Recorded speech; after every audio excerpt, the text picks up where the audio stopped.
Assalamu alaikum. Yeah.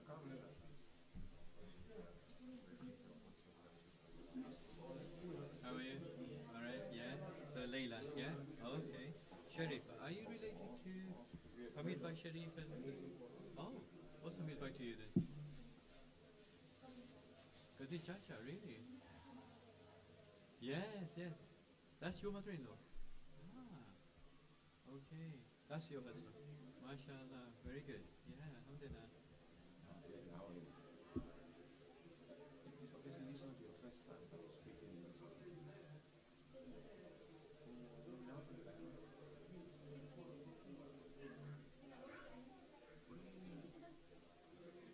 MashaAllah. So what brought you back?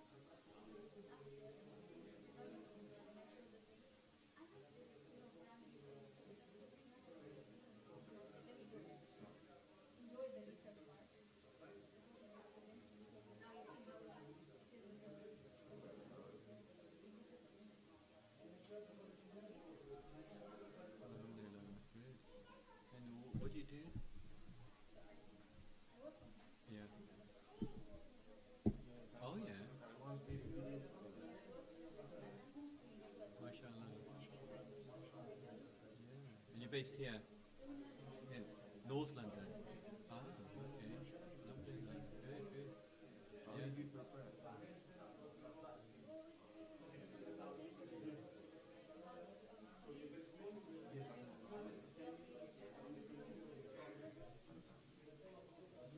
Which ones in particular would you say?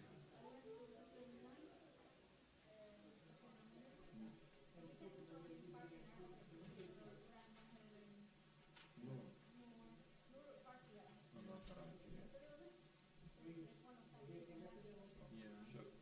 Yeah. So you understand these other languages? Ah. How long were you there for? 4 years, mashallah. 2011 to 15. Yeah, I'd left by then. Alhamdulillah. But did you do the whole course there? Yeah. Yeah, yeah.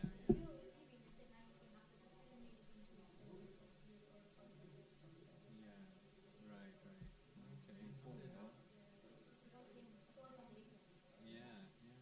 Alhamdulillah. It's good you can use that knowledge to engage. Yeah, بله. Alhamdulillah. فقط تمرین میخواد. There are so many Farisi here than Nairobi actually. Yeah. It's fine. There are so many Indians here and Shahidis and speaks Farsi. Very good. Yeah. Okay.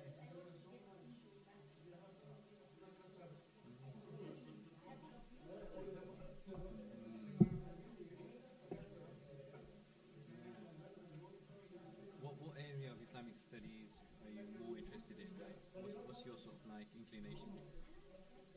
Yeah. Yeah. Okay. Right. Okay. Great. Inshallah.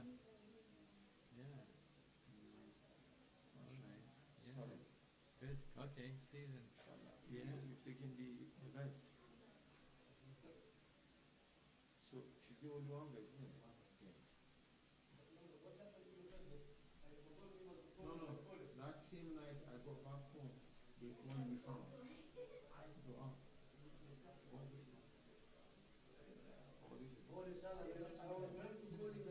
Yeah. Which one is it? Same night it was found.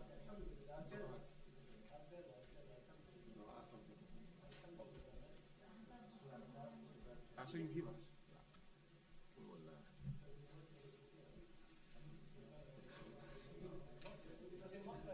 Yeah. Okay.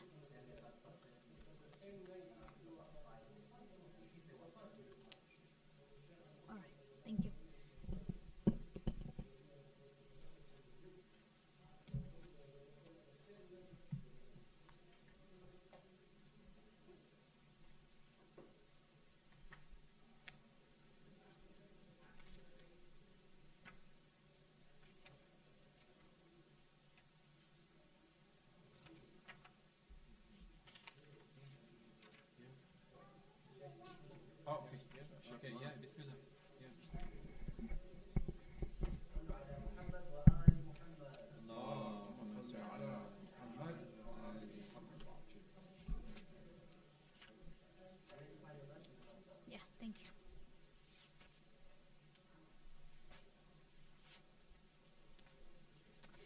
This.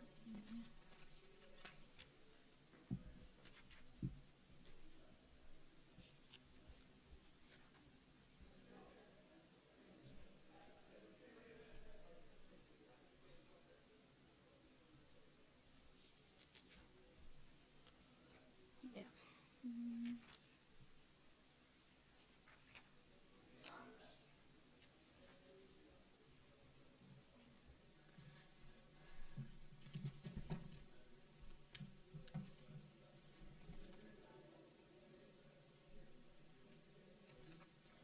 Yeah.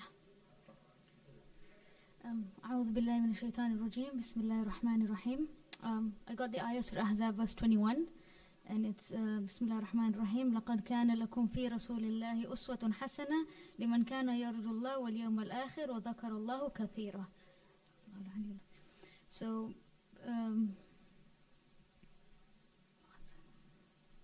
to begin with, this verse was revealed after the Battle of Ahzab. In the year 5 AH, after a whole month-long siege the Prophet and his believers went through, and they went through all the struggles and exhaustion. It was mainly, according to the Tafseer, was that Uswatun Hasana, that the Prophet was a role model for the people in war. But then when you read the other Mufassirin say that this has become a general thing, that the Prophet is an example for all. So I'm going to now just kind of break down the words. So لَقَدْ كَانَ لَكُمْ فِي رَسُولِ اللَّهِ أُسْوَةٌ حَسَنَةٌ. According to Tafseer by Tafsir Rahnuma by Akbar Hashim Rafsanjani, he says that لَقَدْ كَانَ means it's constant. And that is also mentioned in Tafsir al-Mizan in Majma al-Bayan, that he is and he will he is and he will always be a role model for everyone in whatever state. So it's not, it was, the kana is past continuous verb, so that means it will always continue to be. Lakum, which is for you in the Prophet, uswatun hasana. Uswa means a role model or an example to be followed. So, and the hasana that follows means in goodness. So the Prophet is like goodness. The Prophet is an example to be followed, a role model to be followed in goodness. So in all the good that he does. And there's also, we know that there's an ayah in the Quran, I think it's Surah number 7, when it says that whatever the Prophet of Allah gives you, you take it, and whatever he forbids you, you leave it. So that would go with this. And another interesting point is Uswatun Hasana is mentioned for another Prophet in the Quran, who is Prophet Ibrahim. In Surah number 60, verse 4 to 6, because it talks about is it okay if I open the verse? Yeah.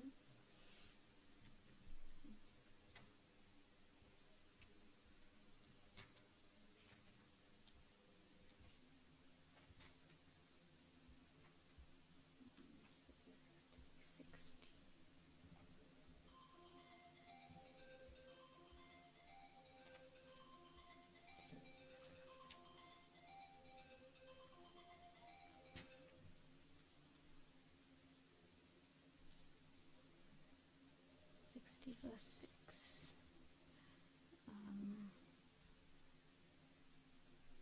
So there is لَقَدْ كَانَ لَكُمْ فِيهِمْ أُسْوَةٌ حَسَنَةٌ لِمَنْ كَانَ يَرْجُو اللَّهَ وَالْيَوْمَ الْآخِرِ وَمَنْ يَتَوَلَّ فَإِنَّ اللَّهَ الْغَنِيُّ الْحَمِيدُ. So as you can see, it's the same similar wordings, except because لَكُمْ فِيهِمْ, which is the Prophet Ibrahim. Others say Prophet Ibrahim and his followers. Other Mufassirin say Prophet Ibrahim and the prophets before him.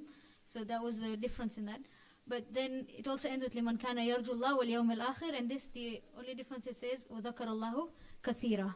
This was because they say the Prophet Ibrahim's example was in his loyalty to Allah and getting away from polytheism. And are you quoting 64? 66. 64, yeah. So just read the verse again, because that's not what the verse says. Or was it 66? Sorry, I think. 66. Right, 66. Yeah, Okay. sorry, 66, yeah. It's mentioned in 64 as well, but different wording. Yeah, I don't think the ending is there, yeah? Yeah. Okay. So, yeah, so the Holy Prophet, they say in this was, according to Tafsir al-Nur, it's saying he was standing up to the enemy, so he was a role model. And even there's a hadith from Imam Ali that says the Prophet was the closest to the enemy in the battle. And there's also another one that the Imam Ali says that when we would be scared, we would take refuge in the Prophet during battle. So, yeah, that was Uswatun Hasana.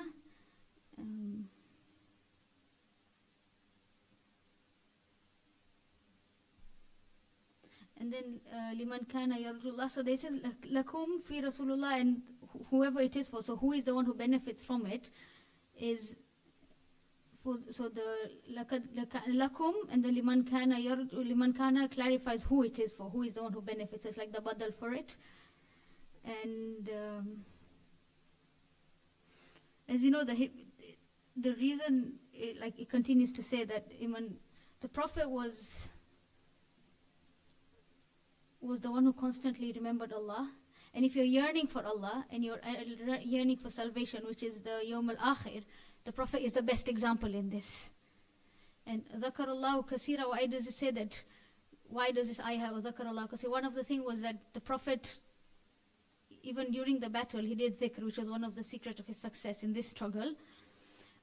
Qurtubi, who is a Sunni Mufassir, says that zikr prevents hypocrisy. So if you want to follow the Prophet, then you need to get this out of your heart. And dhikr also keeps the heart alive. You keep the heart alive, and if you follow the Prophet, then you're able to. And this is mainly for the believers, because the hypocrites in this battle, all they tried to do was create fear, and they made excuses to flee, and they just doubted the Holy Prophet.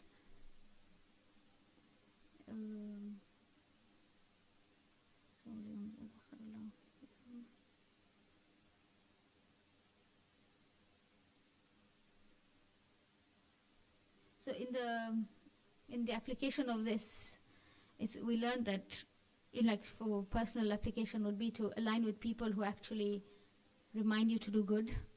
You be friends, importance again comes with importance of friends who take you towards good, into part, again, even taking part in such things that would remind you of the Prophet, learning about him. One thing that is also forgotten is to make dua for Allah to keep us on the path, to follow the Prophet, that we have him, and to also be around merciful people like the Prophet. And that I heard also in Sheikh Noor's lectures, they're saying that if you're merciful to the people on this earth, then the one in the skies will be merciful to you. Also, one thing I wanted to mention was that in Furqan Tafseer al-Quran, Sheikh Tusi says that this battle was a litmus test for the believers. They was to see who was actually a believer, because those who doubted the Prophet showed their colors then. And I think, that's basically it.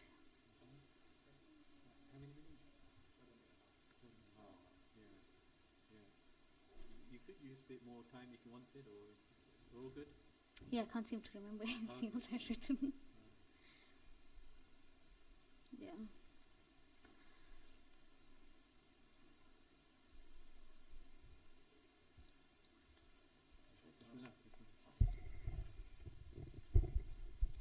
Thank you so much, Layla.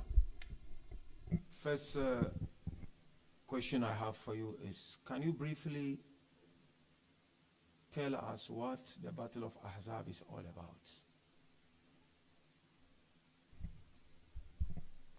So another name for it was the Battle of Khandaq. And great, I read about this. It was for in the year 5 AH. And there was the Banu Qurayza who were involved in the battle. And the Prophet, they stayed in the city and they had to protect them from entering, so then asked for consultation. And Salman al-Farsi said, you dig a trench so that they do not enter and attack us.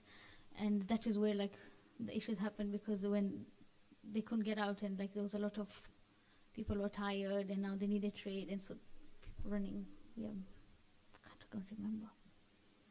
And when Imam Ali fought Amr bin Abdawad, it was that battle. Why is it called Ahzab? Can you explain that? Ahzab.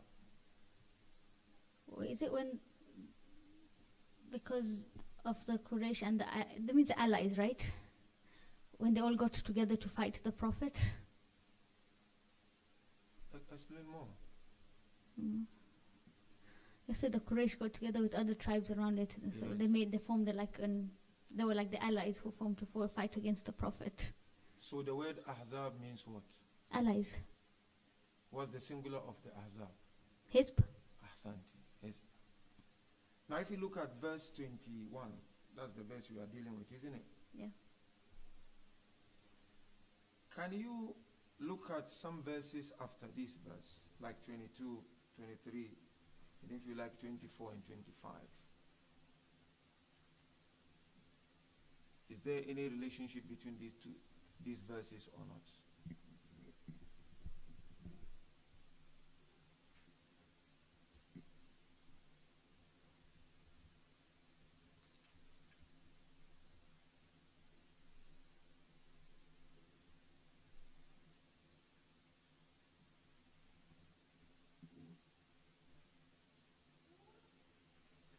So this basically talks about that this is what the Prophet promised you, is in the battle, and من الموت جاء صدقكم.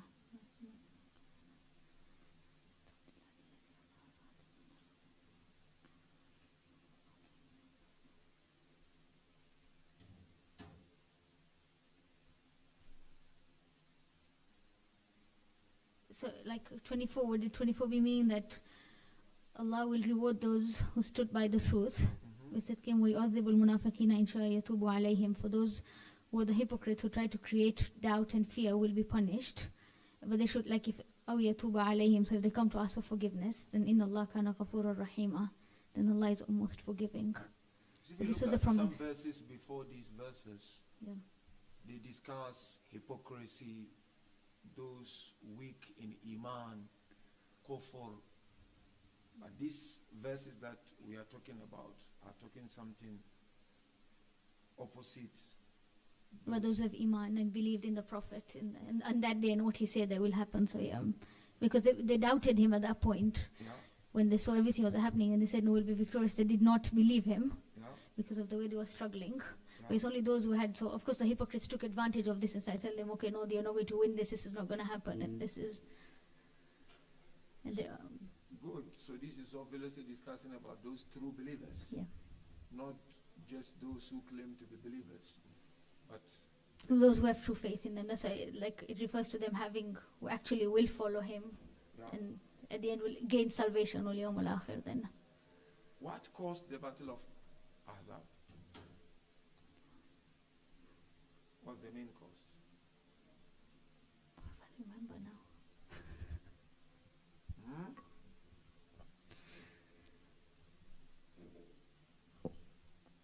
I can't seem to remember now. You can't remember. No. That's very important. Yeah.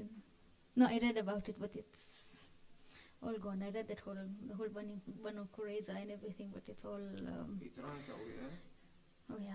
Why is Prophet Uswatun Hasana? Because he was the most perfect in morals. Because we've seen that we've also إِنَّكَ لَعَلَى خُلُقٍ عَظِيمٍ, and it is also said that whatever, like I'd mentioned in that Surah number 7 that says, Surah number 7, is it Surah 59 verse 7 that says, whatever the Prophet gives you, take it, and whatever he forbids you from, you leave it. So why Allah is using the word Uswa? Because it's an example, somebody to be followed. How? You do what he does. You don't know what he does. If he tells you something, you believe in him. Give me examples.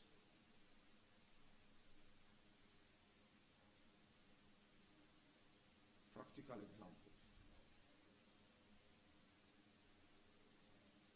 of why Allah instructed us to take from the Holy Prophet and to follow the Holy Prophet.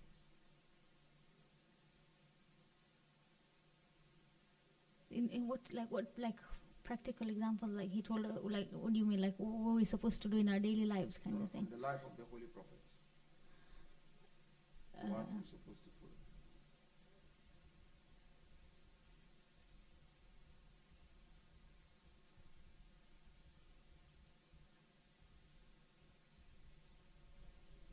Allah is saying, follow him. There are good examples in him. Why? what are those good examples? And why do we have to follow those good examples?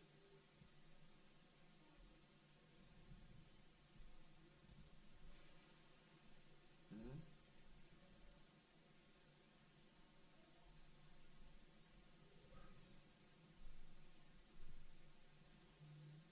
Something comes to mind? It's blank. Hmm? It's blank. No, it will come.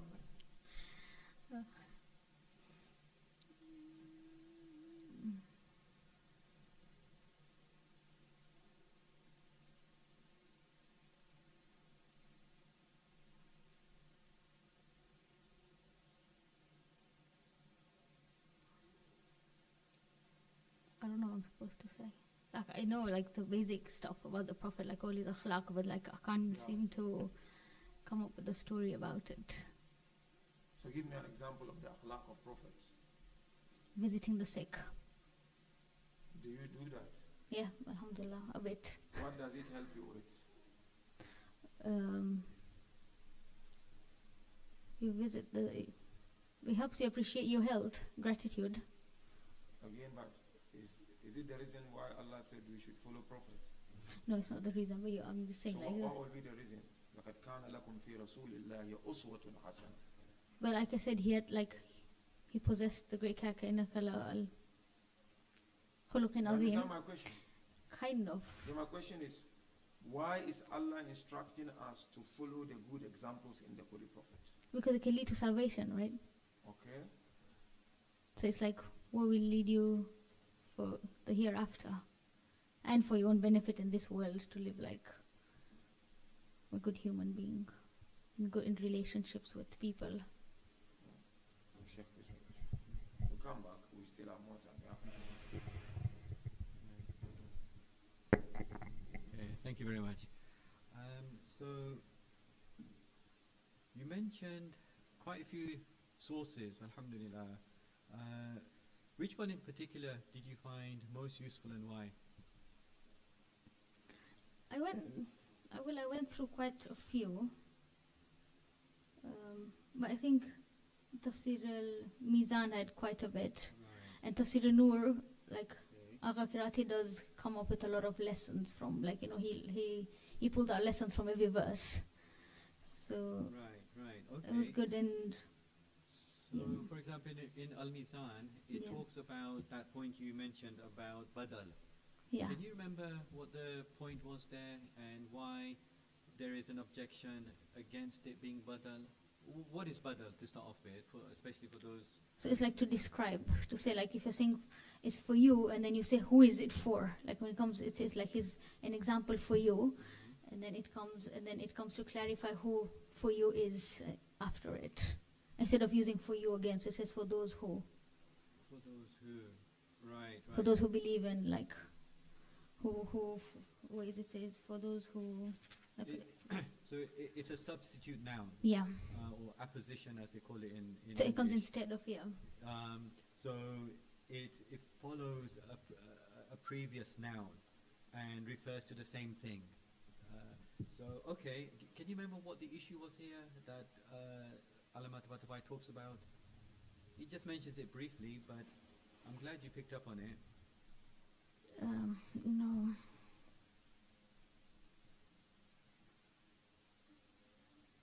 No, I don't remember that. It's whether the badal can be for the third person. Lakum is Oh yeah, it says lakun, and then this refers to for those who it changes the liman. yen. So what's the issue there? Because this was addressing, I think, certain group of the believers. Who So Liman Khan, and what would lakum mean? lakun for you all, for Right, you, then for you, and then afterwards he says, Allah subhanahu wa liman ta'ala kana says- yarjullah. So this is for those who. Yeah. So what's the issue here? That it changes it. So if it says Yeah. it's for you all, then why does it become for those who? Yeah. So can you have a badal of the second person pronoun, which then shifts to third person? Yeah, I think when I was reading, I did go through that Yeah. part, but I didn't pay attention to it being something. Yeah. Okay. Yeah. And then very good. You picked up on where else it's mentioned in the Quran, both in 64 and 66. Now, with regards to another source you mentioned, you said Sheikh Dosi's Tafseer. Yeah. So which one was that? Furqan fi Tafsir al-Quran. Furqan or Tibyan? His main Tafsir is Tibyan. Oh, because, yeah. Okay. I probably wrote Furqan, yeah. All right. And you accessed that in Persian? Or It was in, like I said, when I spoke to that brother, he sent me in Arabic, and then he translated for me. Oh, good, good. All right. Some parts of it that was. Yeah, yeah. Now, you also picked up on Hasana, and you said in goodness. So can you translate that again? How did you translate لَقَدْ كَانَ لَكُمْ فِي رَسُولِ اللَّهِ أُسْوَةٌ حَسَنَةٌ? Just that part. So I said like he's like a role model or example to be followed in goodness. Hasan, like what I read from, I think saying Hasana is somebody who is complete in goodness. So you follow their. So in goodness. Now, what would you say that is? Like from a grammatical perspective, how would that fit in with the sentence in goodness? Do you agree with that translation? Is that correct? In goodness. So you are following. So just leave the verse for a minute. How would you explain it in your own words? What does it mean? So step by step, what is Allah saying? Like for me, like how I would translate it. Yeah, okay. So you would say like certainly for there is for you all in the Prophet. For you all in the Prophet, okay. Oh, in the Prophet, like lakum fi. Yeah. For you all in like the fi, right? In the Rasulullah. In the Prophet, what does that mean? In the Prophet. The characters of the character of the Prophet, his behavior or his. Okay. Yeah. Uswatun hasana, like a role model. Because I'm not mistaken, uswa can be used for like you can be a role model. It can be in bad or good. So this is like uswatun hasana in goodness, right? Like somebody who in the good he does. In the good he does. So not in everything else. Not in anything bad he does. Well, I probably wouldn't do bad, right. but yeah. Yeah. So this is where this is why I'm picking up on this. That in goodness, and then in the good he does. So really, from a grammatical perspective, it's actually a sifa. It's an adjective of uswa. Not in goodness. That could be another type of grammatical construct. But here, it would just be goodness. What type of uswa are we talking about? An uswa hasana, right? Not an uswa whatever else. Yeah. So it's a direct adjective. You can just translate it as a good exemplar. Good exemplar rather than in goodness. Yeah, that is how it's actually translated in the they say certainly in the Prophet we have a good example good for example. you. Yeah. Finished. Yeah. So would you agree with that? Is that better than saying in goodness? Because in goodness it's not so clear and it could raise questions. Yeah. Now that you Okay. you say that, but I probably looked at like the meaning of hasana itself, not just as when it comes with uswa, like hasana, somebody who's actually. There's some clues, grammatical clues as to why it's an adjective. Yeah. But no, yeah, it makes sense because it comes with the uswa. So it's telling what kind of role model is a good role model. Like saying uswa can be also you follow somebody who's not good. Yeah. And there's some other clues as well, like uswa being feminine, so hasana becomes feminine. The tanween is the same. Is singular, all that kind of stuff helps you to decipher what is it. If these clues are there, then it becomes an adjective. It makes it easy to translate and understand. Okay, and about the context now, Sheikh was asking about what came after, and he asked a bit about the battle itself. So I want to concentrate on what came before, because, well, you tell me. Why is it important to look at what came before or after the verse in question? Because it gives you like the context of why it was revealed. So like good. For this verse, it will say like he's a role model. Like if you look at it just directly, it would say he's a role model in the battle or whatever happened.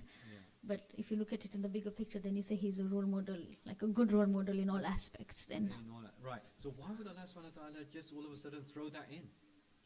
There must be some reason that all of a sudden in verse 21 he says this. Did you think about what perhaps could be the reason? To be honest, this is the one of the ayahs I researched the less on. I was hoping for Al-Imran, but anyway, I didn't come. Yeah, but it's a learning process for Yeah. all of us. Alhamdulillah. Yeah. Yeah. So maybe like he was saying in the beginning, he was talking about the hypocrites and what they were like, the disbelievers good. and stuff. So he came to tell you, and then he Yeah. was talking about the believers. So I came and just put it there. That it is the Prophet that the believers, like it's distinguishing between who are those who believe and those who are the hypocrites, Yeah. those who disbelieve, They and were, what they do. So Not like not. can you point to any verses beforehand that really shows us why all of a sudden Allah subhanahu wa ta'ala has thrown this in?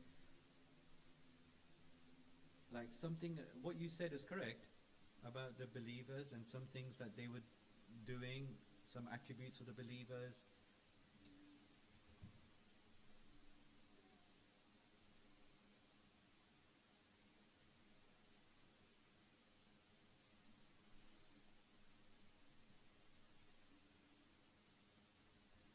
Is it like, could it be because like they were escaping, like they were scared?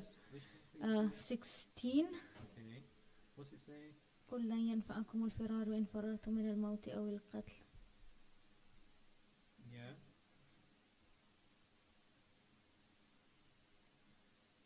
All right. And then before that,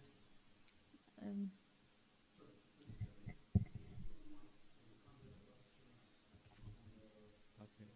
Yeah. Okay. Yeah. All right. So before that as well. ولقد كانوا أحد الله من قبل.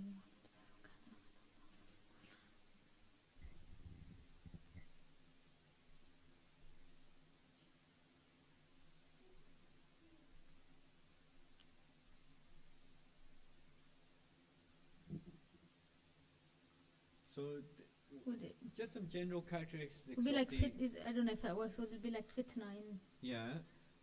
So how are the believers generally in that battle? They didn't want to fight. So he's saying Right. وَإِذْ فِي قُلُوبِهِم مَرَضٌ. So like, of course, in their hearts. they What's the they didn't- tone? Like, what's the tone of the verses? Is it like pleasing to Allah? No, it's or- like admonishing what they were doing. Right, He was not right. happy about it. They say, Yeah, "La good. ghurura, ma wa anna So Allah illa now- ghurura." Yeah. Yeah. Now, so we've established that Allah is displeased, right, with the way they were acting. Things like they were fearful, they were being hypocritical. Yeah, they were doubting in him. Yeah, they were being hesitant, right? Yeah. So now does it make sense why Allah subhanahu wa ta'ala in verse 21 says this? So why does he say it? So like, would it be so? Don't like these people are in, but in him, like I said, it was to follow his example, Yes. like not them. These people would be like Right, running away right. and they Yeah, all create you- fear and Lakum, this is where the lakum comes again, that for all of you, right, this is the... yeah, it's for you all, but specific for like those who will do, Yeah. who turn to Allah and stuff. For those Right. who will benefit from this, from the Yeah, uswa, basically. Those conditions, Yeah. we'll come to that, to those in a minute, but the first part, لَقَدْ كَانَ لَكُمْ فِي رَسُولِ الْأُسْوَةٌ حَسَنَةٌ, it's drawing on how they were in that battle, the believers, that you were like this, hypocritical, fearful, hesitant, right? They weren't steadfast. Now, I'm telling you, this is the model of steadfastness. This is the model of Iman. This is the model of bravery. Follow him. He is the exemplary model. You should be like him, not like the way you are acting. Do you see how it all fits into context? Yeah. It's not in isolation. Yeah? Okay. All right, then let's go on to the conditions. We've still got time, yeah? So the conditions, what are the conditions for such a person? لمن كان يرجو الله واليوم الآخر وذكر الله كثيرا. Right. So break that down. So it's for those who turn to Allah, Yeah. يرجو الله واليوم الآخر, and the last day, Yeah. and وذكر الله كثيرا, and remember Allah much. Right. Alhamdulillah. So now, when Sheikh was asking about lessons that you can draw from this verse, what can you say? Put it all together now. What lessons can you draw? Those conditions, following the Blessed Prophet, how others were not doing that. Put it all together. Okay, so if I'm gonna like look at even the ayahs after, so it says, it was the promise, yeah, that this was what the Prophet had promised. Yeah? Sadaqallah Rasul. Like he says the truth and after that. So basically when it comes like when I said in like Zakarallahu Kathira, as again like it's mentioned that it removes hypocrisy. So we've seen like it mentions what the hypocrites were doing. They're creating fear, doubt, and they basically wanted to escape. So this would be there. So if you remember Allah, it removes hypocrisy from the heart, and it also cleanses you. And also, like in one of the things, remembrance leads to reform. Like if you constantly remember Allah. So if your goal is the hereafter, then you would not be scared, to die in his way or to follow the path of the one. If the Prophet tells you to do something, you would go for it. Like I think, maybe if I'm not mistaken, verse 16 when saying, I'm not sure if it makes it. They did not like were running away from death or, yeah. All right. So this following of Uswatun Hasana, is it for everyone? Like in the now's like. Yeah. For us. Generally speaking, now then. Yes, like I would base it on the say like it says laqad kana lakum, like the kana when it says it's like the past continuous, so it's for everyone. It's got everyone, but then doesn't it mention conditions? Yeah, well the condition. Then it says liman. So liman. How would you explain that? Liman, and then it mentions these conditions. So for those who right now who also are yearning for that, for Allah, for like who want to gain again also Yawm al-Akhir, gain salvation and gain good in the hereafter, the best, like to follow the Prophet and what he was doing to be able to reach there. Right. So we hear this verse a lot, isn't it? Right? Yeah. That he's our role model, and the verse says this. But often that second part is somewhat forgotten or not mentioned enough. So what would you say then? Is it for everyone? Can everyone follow the Prophet just like that? The verse makes it very clear. Well, it does for those who turn back to Allah, it says. What does it say exactly? Kana yarju would be like to turn to Allah? No. Yarju means? Would not be to turn. Raja, when you have... To return. No. It's to do with hope. Right? They look we have hope in Allah. Yeah, they look forward to Allah, and the last day they have hope in it. Yeah. And they remember Allah greatly. So now put it together.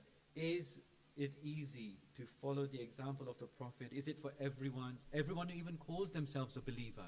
Because remember, these people in the Ahzab war, the Battle of the Confederates, they were believers. So what is Allah trying to say here? That this following of the Prophet is for... It's not just verbal, then it's just you have to have action with it as well. Right. You have to have faith. You have to have conviction. You have to have action, like you're saying. You have to have these conditions. You have to look forward to the day of resurrection. You have to remember Allah subhanahu wa ta'ala a lot. And you have to hope in Allah, right? And have trust in Him. All of these things, that's when this tawfiq of following the Uswatul Hasana will come about.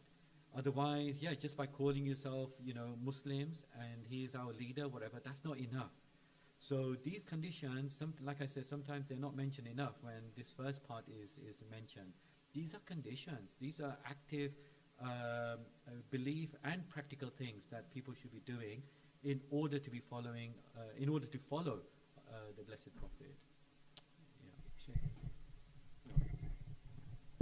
So, Leila, you answered the question, which was good. I think I just want to follow up on that. So if you look at the ayah, لَقَدْ كَانَ لَكُمْ, can you recite the ayah for me, please? لقد كان لكم في رسول الله أسوة حسنة لمن كان يرجو الله واليوم الآخر وذكر الله كثيرا. لمن كان يرجو الله واليوم الآخر وذكر الله كثيرا. آلاها. You mean say الله, isn't it? وذكر الله كثيرا. So there are three conditions, and you mentioned those conditions. What's the first one? يرجو الله. Why is that important?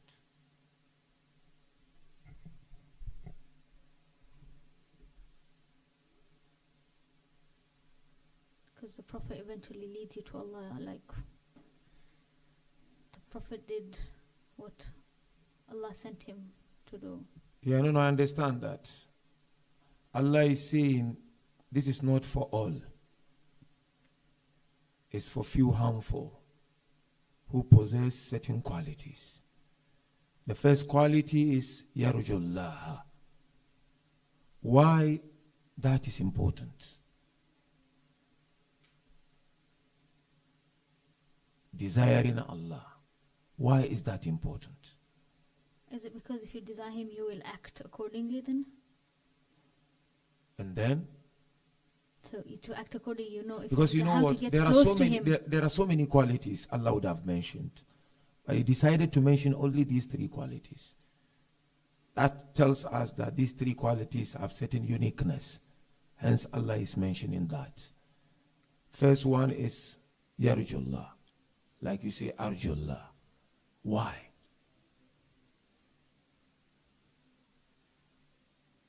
Why seeking Allah, desiring Allah is so important.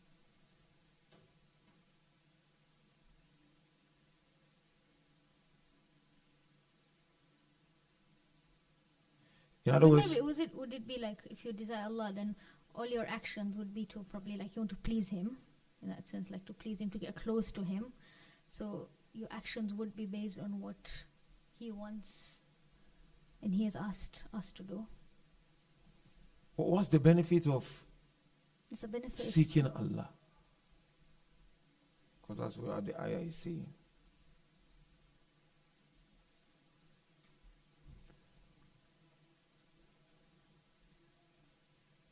Wouldn't be for our own good. That's good.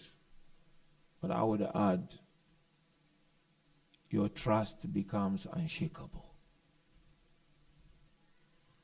That the thicker, billah, you're going to have that trust. So seeking Allah is about trusting in Allah. It's about trusting His plan. Whether we are hit physically or not in any battle in life, I will continue to be steadfast. Ya Rajullah.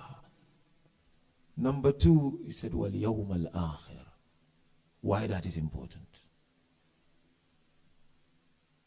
It's the day of, you can say, justice and mercy, and like the promise of Allah. Like, you know, when Allah promises something, that on the day of judgment, there will be something that comes true then. So if you are seeking, like you again, like if I say you were doing something for Allah, and you would be looking forward to that day when you'll get the recompensation. Or Okay, what's the relationship? That's the last question then, because time is. Between Yarjullah wal Yawm al-Akhir. Because Allah said Yarjullah, then He said Yawm al-Akhir. What's the relationship between these two?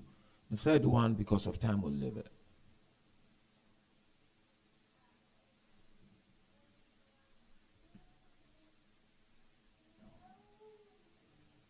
Yarjullah wal Yawm al-Akhir. What's the relationship between the two?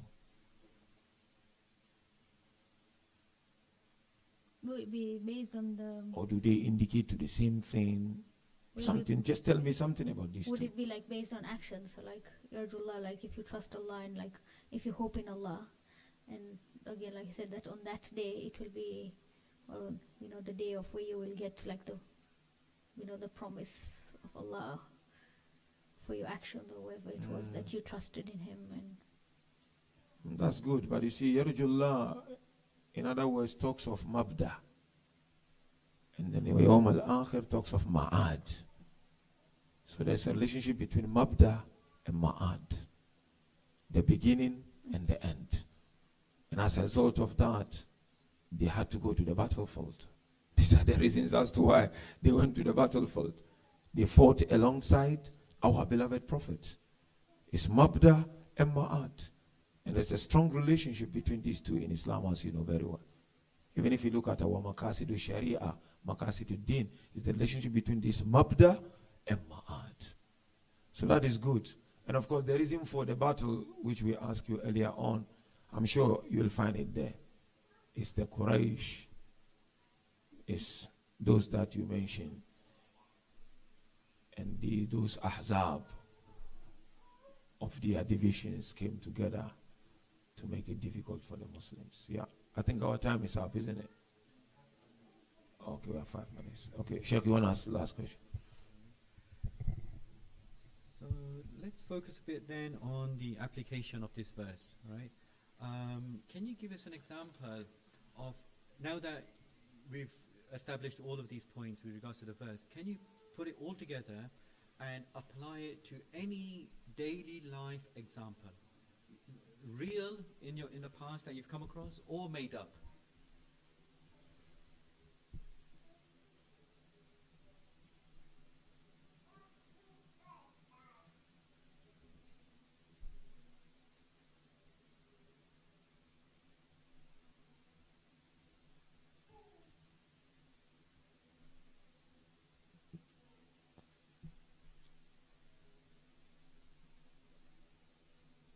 Like an example of something that's happening in the world. Could be, yeah. So Leave it to you. would I be able to link like the issue that's happening right now in Palestine, Okay. and they're fighting for the truth. Yeah, and their hope is like every time you hear, like it's God that is there, like they hope for Allah, and they know where their reward lies and where they're going to at the end. So it is for, at the end of it, even though they're getting killed or All right. undergoing all that oppression, there's Yeah. the goal. Yeah. Okay. So let's take one of those people there, right? We call him Ahmad. So how is Ahmad looking at this verse in the situation he's in, let's say? Or how should he be looking at the verse? That like the Prophet himself as well went through the battle as well. Like it's not that he was only living in comfort, just a leader saying, okay, you guys go and Yeah. fight. He fought along with them, and he also was there. And they didn't fight for worldly gains. Right. So It was- Ahmad. So how will Ahmad be looking at this verse?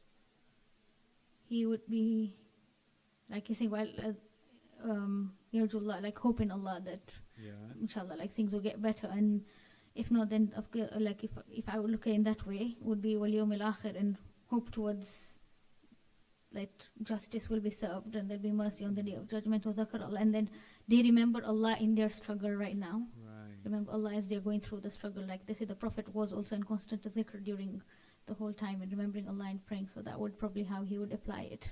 Right, right. So everything that he does during that war, he remembers Allah. He does it sincerely for the sake of Allah. He has hope in Allah that inna lillah wa inna ilayhi raji'un, right? Like what Sheikh was saying, Mabda and Ma'ad, he is the origin, he is our return. And I come back to him in a very beautiful and excellent way through the dhikr of Allah in everything I do.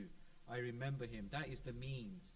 So by putting all of these three elements together, this is how I, Ahmad, am going to, come across to go about winning this challenge and combating it. Right? Would that be a good application, you think? Yeah. And in that way, I have fulfilled. So this is me, Ahmad. I have fulfilled all the conditions for following the Blessed Prophet as Uswatun Hasana. Yeah?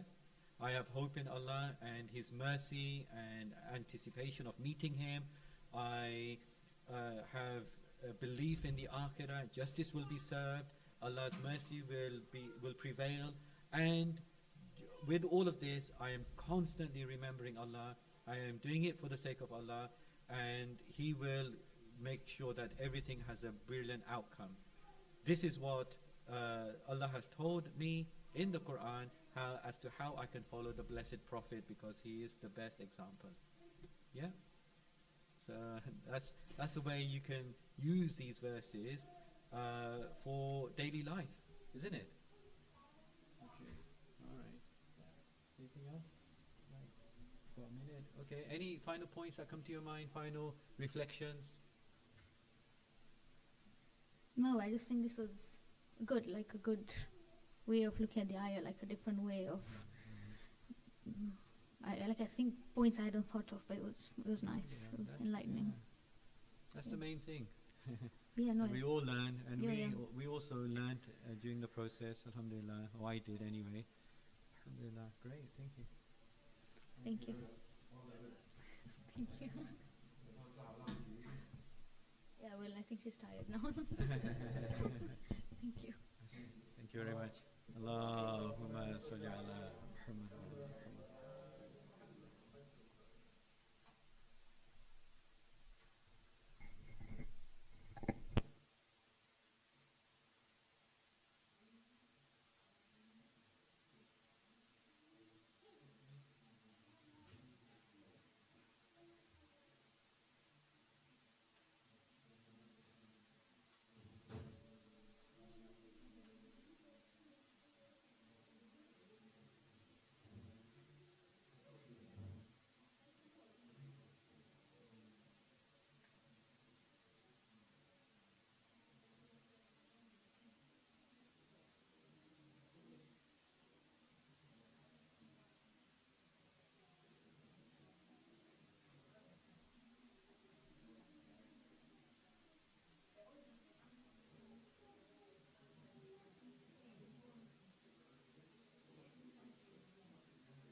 think I just...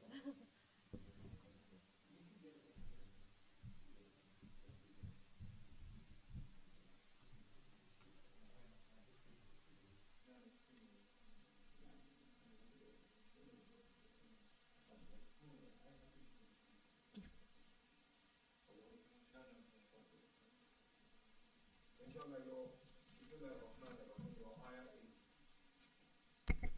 is 159, Quran 3, Surah Al-Imran.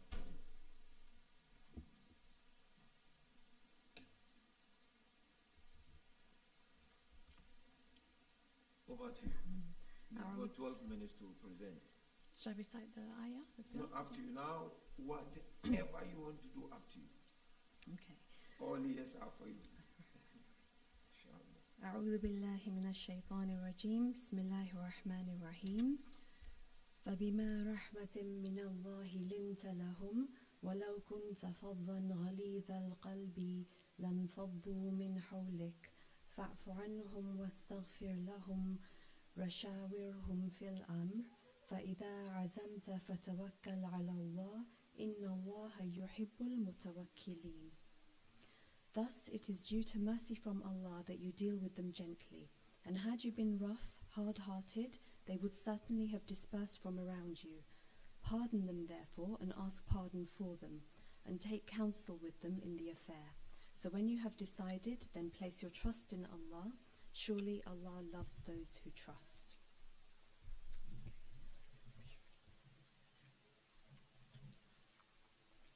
Okay, so the context of this ayah is the Battle of Uhud, and this was the battle after the victorious Badr that took place in Medina, which the Muslims had lost.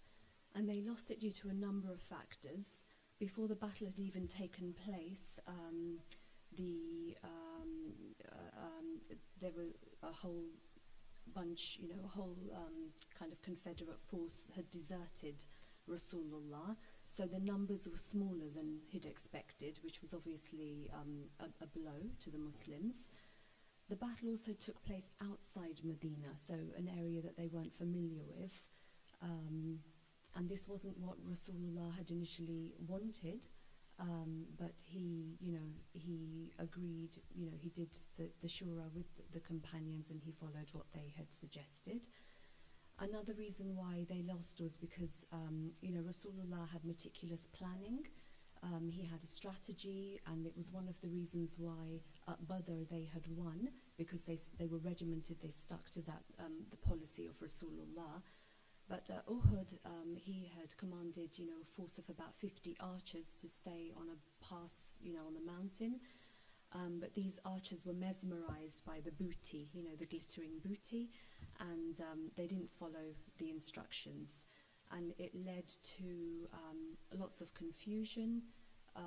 It was almost on a par, the battle, but when those archers kind of came down the pass, it allowed the mushrikeen to attack further. There was so much confusion, many thought Rasulullah had been killed, and indeed he was wounded. He had his teeth knocked out, and he was badly wounded, and there are some accounts that say he was even, he fell unconscious. And then the Muslims also, because these were the early days of the Ummah in Medina, there was still, although there was good unity between the Muhajir and the Ansar, the Muslims did blame Rasulullah for their losses. They could see the booty, they weren't in a good material position yet, and they blamed Rasulullah for their losses and for also the shaheed, because so many Muslims had been martyred. And then the ayahs kind of say, there's a whole cluster of these ayahs in this surah that talk about Uhud, and they had become remorseful, and they were also shocked at the savagery of the Quraysh. We know all the stories of Hind, coming with Wahshi, the slave, particularly to take vengeance for her father and her brother and all the protectors that she had lost at Badr. And it's almost like a foreshadowing of what was to come 60 years later on the plains of Karbala. So if we have a look at this ayah, the previous ayahs are kind of geared to the believers, and this ayah turns away from the believers and it's directed at Rasulullah. So it's kind of like an indirect sign for those believers with insight. So if they had the basira, they'll see how the revelation is kind of talking to Rasulullah now. And the implication is that, you know, it's because of Allah's mercy that Rasulullah was lenient towards them. Yeah, so that's this particular ayah. And then the following ayah, 160, it consolidates this idea of tawakkul. So you can break down this ayah. You know, the first part is saying that because of Allah's mercy, Rasulullah is commanded here to deal with them gently. And there's this kind of sentence saying that if he'd been rough and hard-hearted, they would have turned away from Rasulullah. It's, you know, simple human psychology. And then Allah's commanding Rasulullah to pardon them and ask for their forgiveness and take counsel with them. And then once he's done the shura with them, have tawakkul in Allah. And Allah loves those who trust. So those are the kind of breakdown parts of the ayah. And the following ayah, it consolidates this concept of tawakkul, which is, you know, one of our foundational kind of elements in our aqidah.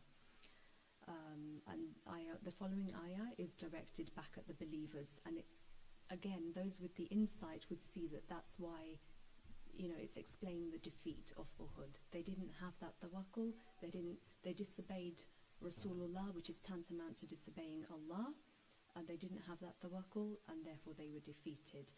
But again, those with the basira would see that 159, this ayah, is giving them hope in the mercy of Allah. So Allah is saying to Rasulullah, you know, it's okay, they made a mistake, pardon them, you still do shura with them. So it was like a comfort to them that all was not lost. You know, they just have to get back up and, you know, re-pledge their allegiance to Rasulullah. So we know from so many of the ayahs that Rasulullah had khuluqin adim, he was the uswatul hasana, and he dealt with gentleness. That was his go-to kind of characteristic. And the word here, linta, dealing with them gently, that stems from the word lena, which means softness. And that contrasts with the words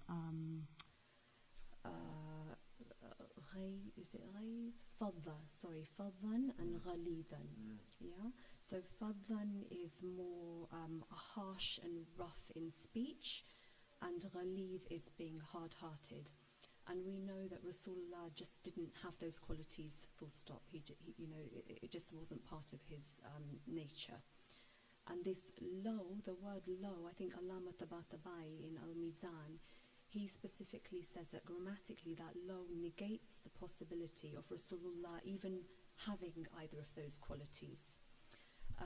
There's this whole, lots of the Sunni hadith in particular talk about this open heart surgery that Rasulullah had, either as a child or in, you know, very early toddlerhood days, or even as a young man, and some say even during Isra, where Jibreel, the angel Jibreel, came down, literally opened his heart, cut him open, took out the malice and envy and any, you know, washed his heart out. So we don't accept that, but we do believe in that kind of allegorical, figurative element of it, that Rasulullah had this spiritual cleansing. There are the other ayahs in Surah Shar, you know, ayah 1, it says how Allah expanded his breast. You know, he had this extra aid from Allah. You know, so it wasn't possible. We know that he was the best of characters. He didn't have these qualities of fadh and ghalid. And then we know that from this ayah and from reading of the Battle of Uhud, that the believers had committed 2 sins. So they'd fled from the battlefield and they disobeyed the Prophet. And again, you know, they lacked that discipline of Badr. And perhaps it was the complacency they had after that victory when they were so few in numbers, you know, against such a huge mushrikeen force of the Quraysh, and they had won that battle. even though they'd been strengthened with the angels, their morale was low, and the Rasulullah's leniency was what was required here. And this whole, this command from Allah, Rasulullah fulfilled it anyway. He'd already done the shura with them, so I'd mentioned how he had initially wanted to base the camp inside Medina, where there's the natural geographical terrain of protection, but he went along with the companions that suggested going to Uhud. And he kind of took their consultation, he took their opinions every step of the way. It was very much not an authoritarian leadership style that he had. And this whole idea of him, being so kind and gentle, it's a real model of leadership today for us as well. We see in the world people, our leaders are becoming more and more dictatorial, and this is it's such a fresh way. When you look at it really, and you think this was centuries ago, but he was so forward thinking. It's really amazing. So the leniency was required. The Muslims had low morale, so it was the right thing for Rasulullah to have done. There's also this, there was a narration how some of the companions wanted to curse the enemies when they'd seen how they'd mutilated the corpses of the shaheed, especially Hamza, who was Rasulullah's peer, his uncle, but also, they were very similar in age and they were very close. And I think the Salat al-Mayyit, there was a mention how, I don't know whether there was, Rasulullah performed 70 times something. I don't know whether it was the takbir, but he made extra emphasis for him. And they saw the mutilation of the corpses, and they really wanted to curse the enemy. But Rasulullah kind of took the high moral ground, and he said, I've been sent as a prophet of mercy. I'm here to perfect akhlaq, and I'll pray for their guidance. And we see that this is how he dealt with the hypocrites. There is an ayah,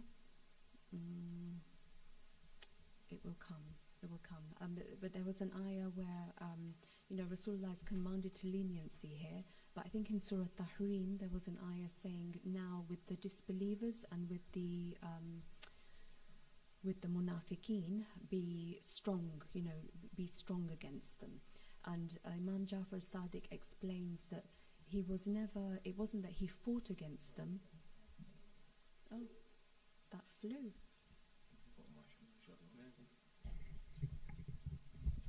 Thank you so much. Yeah, time flies, isn't it? Alhamdulillah. Okay, so thank you so much for your presentation. So now it's time to have this conversation and to have these discussions, obviously with the sole aim of trying to learn more from each other, inshallah. So the verse in question is 159, isn't it? Mm-hmm. Of chapter 3. My first question is, what are the main themes of this verse? Somebody comes to you, says to you, prepared for this verse. Just within a few seconds or a minute. What is this verse talking about? It's talking about the nature of Rasulullah, how he was a gentle, truthful, compassionate is the key word here. It's a model of his leadership. It's the importance of shura, and the importance of tawakkul, and how these are signs, qualities that Allah loves. Okay, is there any other thing that this verse is talking about? Yes, true. Prophets, leniency, tawakkul. Pardon, asking for pardon and forgiveness, the importance of that. So this verse is teaching us some very important principles. in the life of our beloved Prophet. Very good. How many principles are there? If In someone this, asks you. in this verse Yes. alone, Because we're going slowly now, one after the other. How many principles? so the first one, it talks about it's due to the mercy of Allah. So the whole principle of Nabuwa, that itself is one of the greatest blessings. So that you could use that as the first kind of Which one is the first principle? Nabuwa in general. Where's Nobuwa here? It's due to the mercy from Allah. Yeah, that I understand is due to the mercy of So Allah. implicitly, that's implying Nabuwa is a mercy from Allah.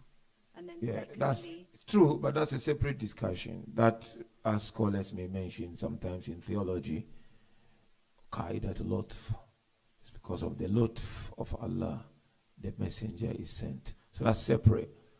But here, if you look at this verse, it's teaching us some ta'alim kulliya and some general principles. What are they? character, Okay, okay, mention the characters. One, the first one. dealing with people gently, Okay, compassion, yeah, being watchful of your speech, not being rough in your speech, okay, not being hard-hearted, because if okay, you have that very internally, good. it will externalize in your Yeah. actions.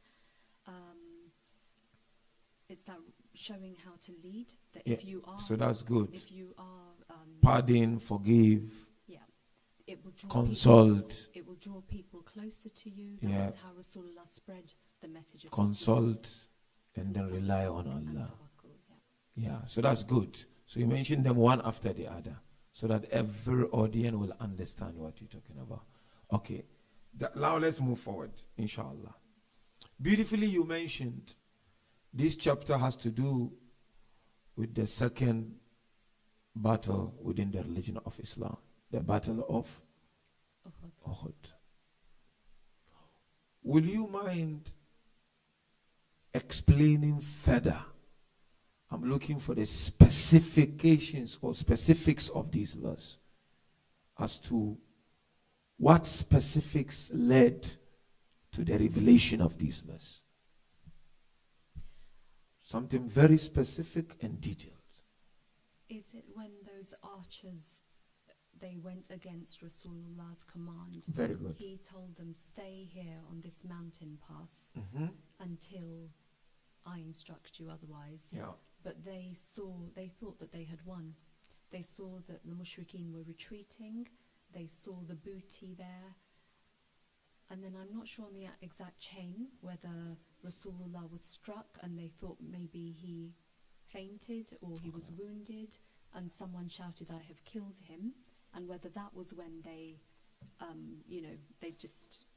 they dispersed, or whether they dispersed when they saw the booty and then that caused the confusion, and that was when Rasulullah was struck. But it was specifically because they disobeyed his commands.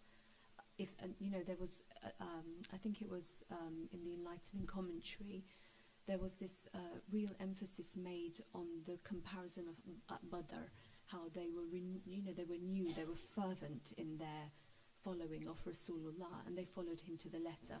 Whereas here it seemed that, some of them had converted, or they weren't all wholehearted. The munafiq aspect of the, of the contingent of the Muslims was already becoming apparent in this early battle.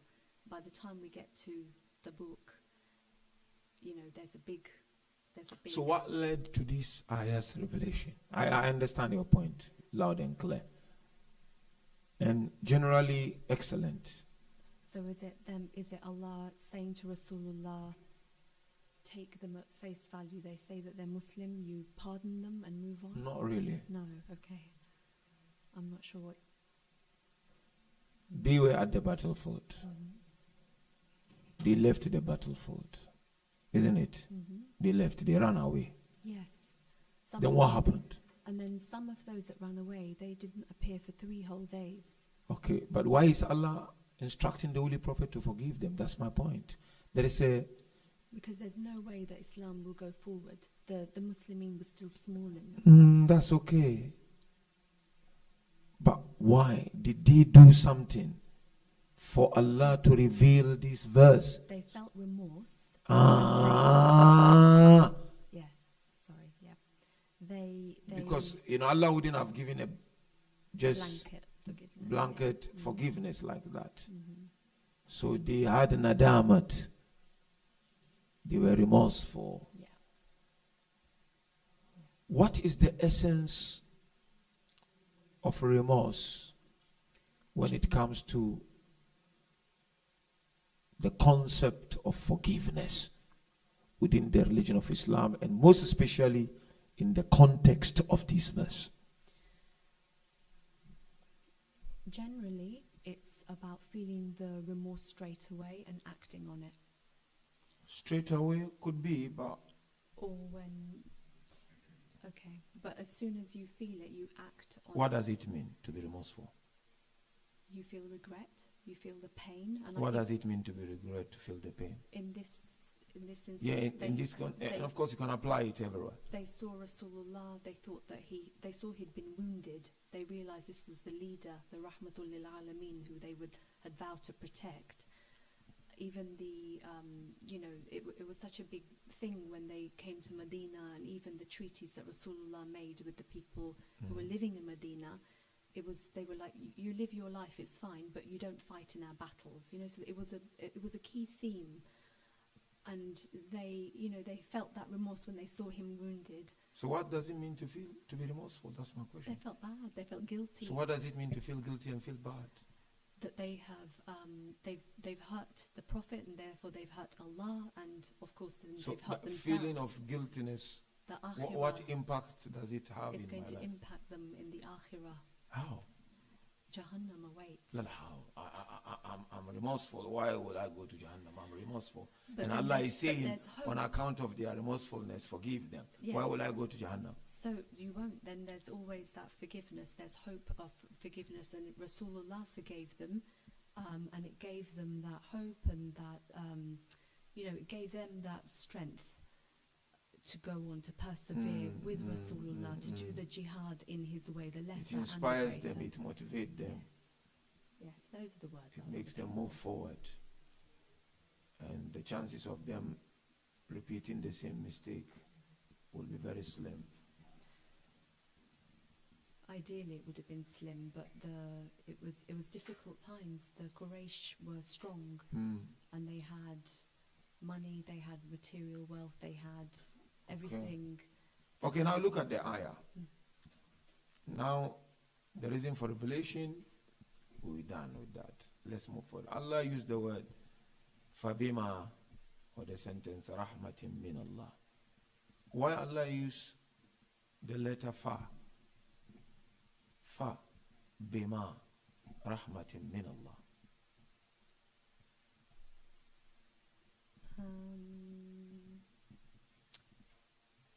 I don't know enough about grammar, but Okay. fa, is it to infer causation? Or no? Not really. No.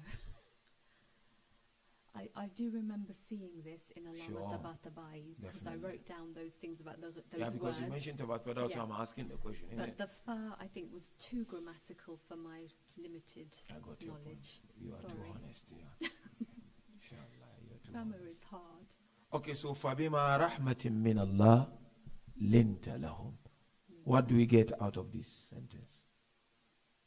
Then I will ask last one, then go to the sheikh, then we come back, inshallah. So it's this kind of corroboration from Allah to continue acting gently. This whole linta was his modus operandi. Rasulullah was always from pre-Nabuwah, even Abu Sufyan. He recognized, he didn't have qualms with Rasulullah. They all knew he was Sadiq, Amin, the trustworthy, the best.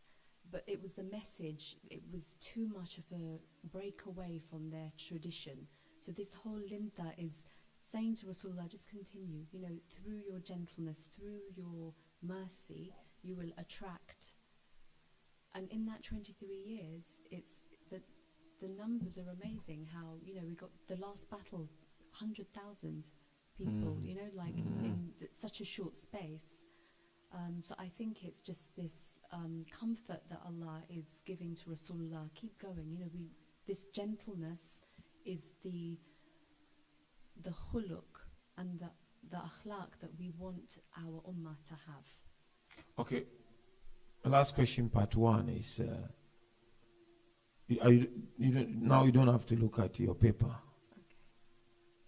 Allah uses these terminologies. Fadhan, then Ghalid al-Qalb. What's the difference between these two?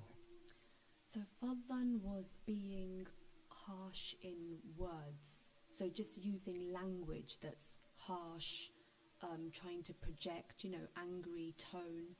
Whereas the ghalidan is when you're by nature, you're stingy, you're hard-hearted, you don't have that compassion, that soft lena in your heart. And they're two sides of the same coin, really. But I think it's that external doesn't always mirror the internal. When you put them together, the hardness, there's no way of softness. If someone's heart is hard, Yeah. and their outer akhlaq is harsh as well, the compassion doesn't seep through. It's like So almost, you reckon the two all referring to harshness I assume and so. roughness? Yes. Is that not So right? one is in speech Yes. and one is. In nature.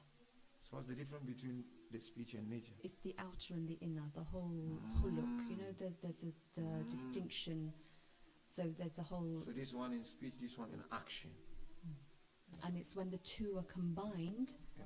that you have, you can soar. Yeah. Yeah. MashaAllah. If time permits, then we'll come back. Okay, thank you very much. Now, you started off by placing the verse in context, which is very good, alhamdulillah. And I just wanted to pick up on a few things there. So, with regards to this Battle of Uhud, which other verses are there in Surah Al-Imran that talk about it? There's a whole cluster of ayahs. Right. So we were also given 3164, and that one was again a reminder to the believers how Rasulullah was this manna, this great weight, Okay, good. and how he was, Yeah. a favor from Right. Allah. So that was the key thing I wanted to ask about, that, there are a whole series of verses. So now, if we look at what came before this verse, what does that tell you about the tone of Allah subhanahu wa ta'ala in these verses? Who is he addressing before this verse, 159? So he's talking to the believers before, Right. and What's the he's, tone he's taking with them? he's quite firm, I would say, in an advisory way. Oh, So in 156, he is kind of reminding the believers, don't be like the disbelievers,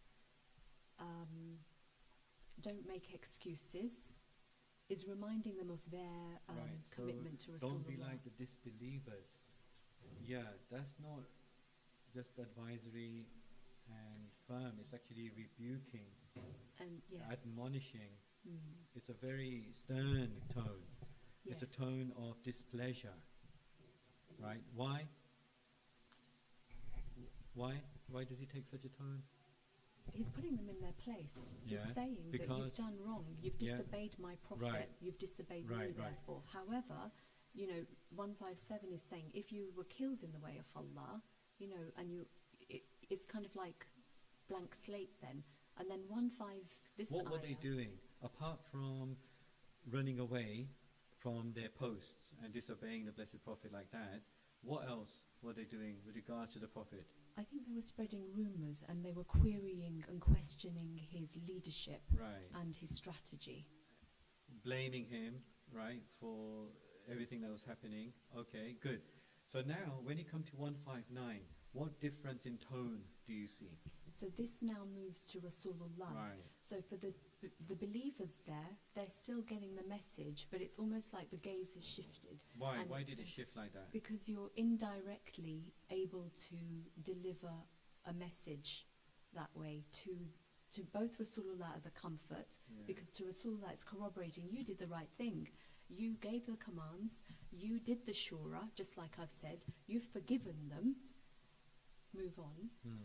And to those believers, the ones with the insight, they would have said, oh my God, I disobeyed. So Yeah. those who were really, you know, the inner circle, not Right. the inner circle because they weren't. So can you see how poetic it is, right? The way the verses unfold and the eloquence. So can you explain a bit more, in particular, the shift in tone and what effect that has on someone? Perhaps you could illustrate it with the example of a child and a teacher.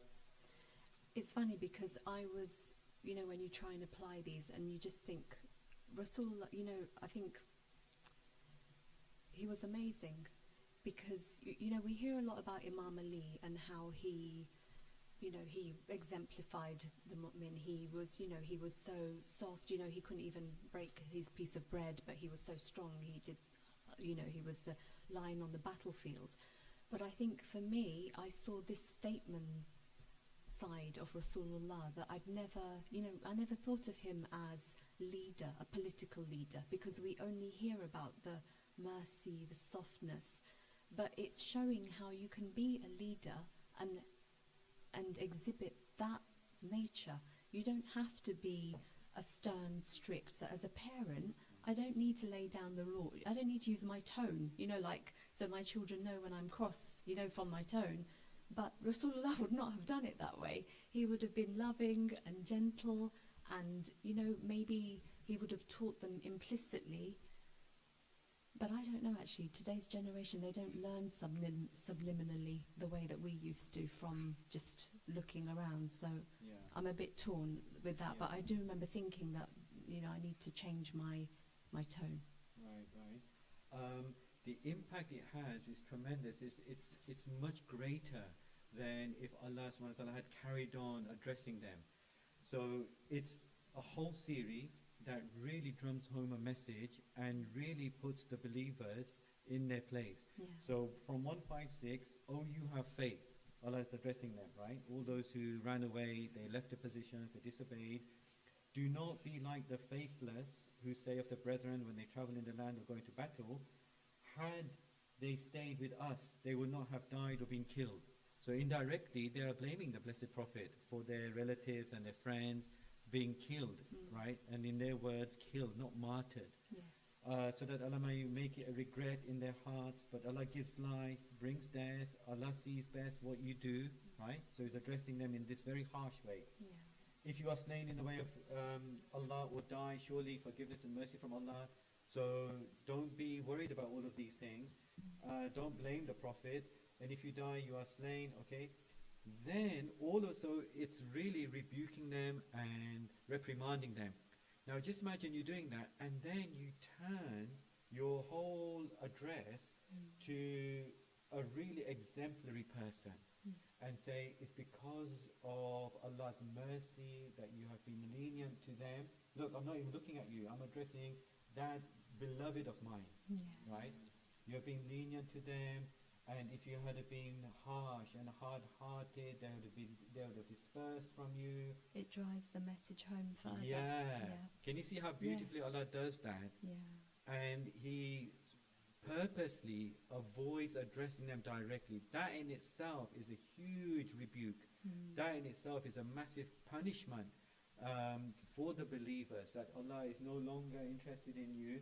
He's referring to His beloved as to how brilliant He is with you because you have been so disobedient. So it's a very important rhetorical, they call it iltifat, where there's a grammatical shift from kum. If you have a look at all the pronouns that come before, they're all plural, and they're all second person, right? You, that type of thing. Yeah. And then all of a sudden, the grammatical shift changes to one singular person, that is the Blessed Prophet.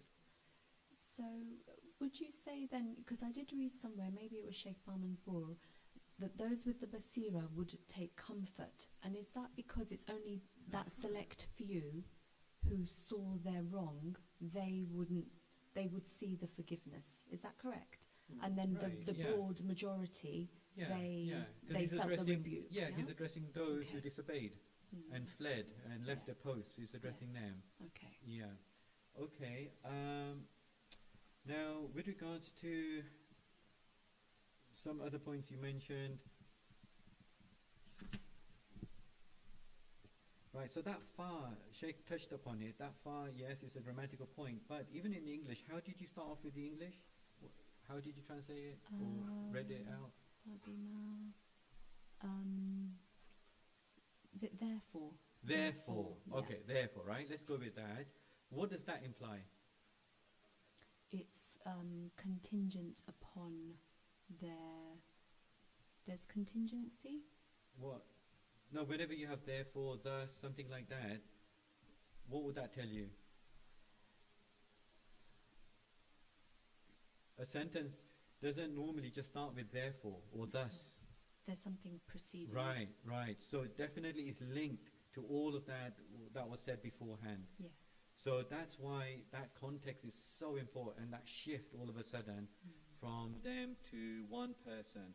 So that's what he was getting at. The fa is extremely important. It's fa tafri', which talks about the result of what preceded.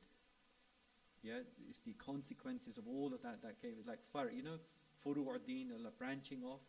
That's where it comes from. It branches off from the previous discourse. Okay. Yeah. Okay. Anyway, moving on now. Wasn't the Blessed Prophet already doing these things?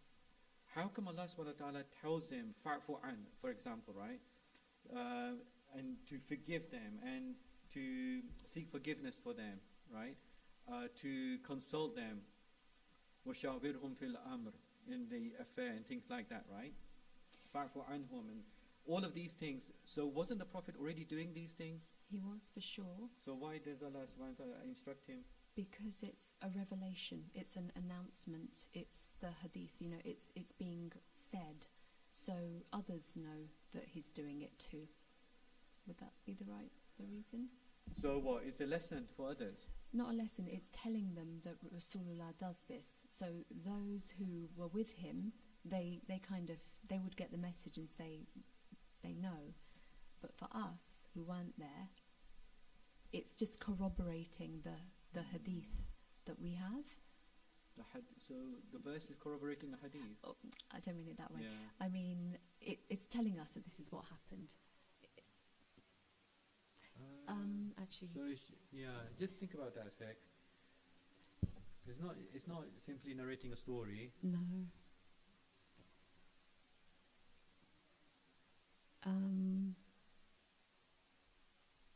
Rasulullah his nature was already the perfect nature. So when this ayah, Allah is telling him to be how he is, gentle and forgiving, why is that? Is it just to drum it home, you know, Drum it home to the Prophet. to the audience, to the audience, But he's because addressing the Blessed Prophet. Maybe. it's addressing Rasulullah, but But these are quite fundamental things, aren't they, right? That fa'fu anhum, so pardon them, wastaghfir lahum, seek forgiveness for them, washawirhum fil amr, and then consult them in the matter, right? could it be because it's a general message to us now, you know, that we use But it the as context, that did it happen or not? Did the Blessed Prophet get instructed like this or not? He Yeah, did, so there must have been an immediate reason and then a later reason for everyone else. Okay, yeah, we always derive lessons from the verses and what was said, etc. That's fine, but immediate lesson is that, yeah, it was said, so why was it said to him? Isn't it endorsing what he was already doing, right? It's putting a stamp that what you are already doing is correct. excellent, and it's just giving him that extra. You mentioned comfort, and The confidence. it's consoling him as well Yeah. that they have behaved really, really badly, Yeah. and it's endorsing the practice of the Blessed Prophet. Yeah. Okay, وَشَاوِرْهُمْ فِي الْأَمْرِ, and consult them in the affair. What affair? What matter should the Blessed Prophet consult non-infallibles in?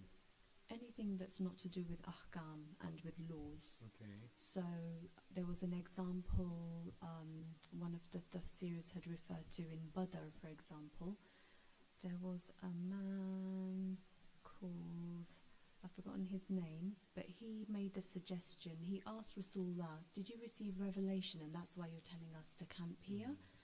And Rasulullah said no. So he suggested, well, let's move the camp here nearer the water. And Rasulullah took that on. So where it's something that's just an opinion or nothing to do with actual divine laws and Sharia, then we are asked to do shura. And there are so many hadiths where Rasulullah said no one lost anything by asking consultation, but you lose out if you don't ask.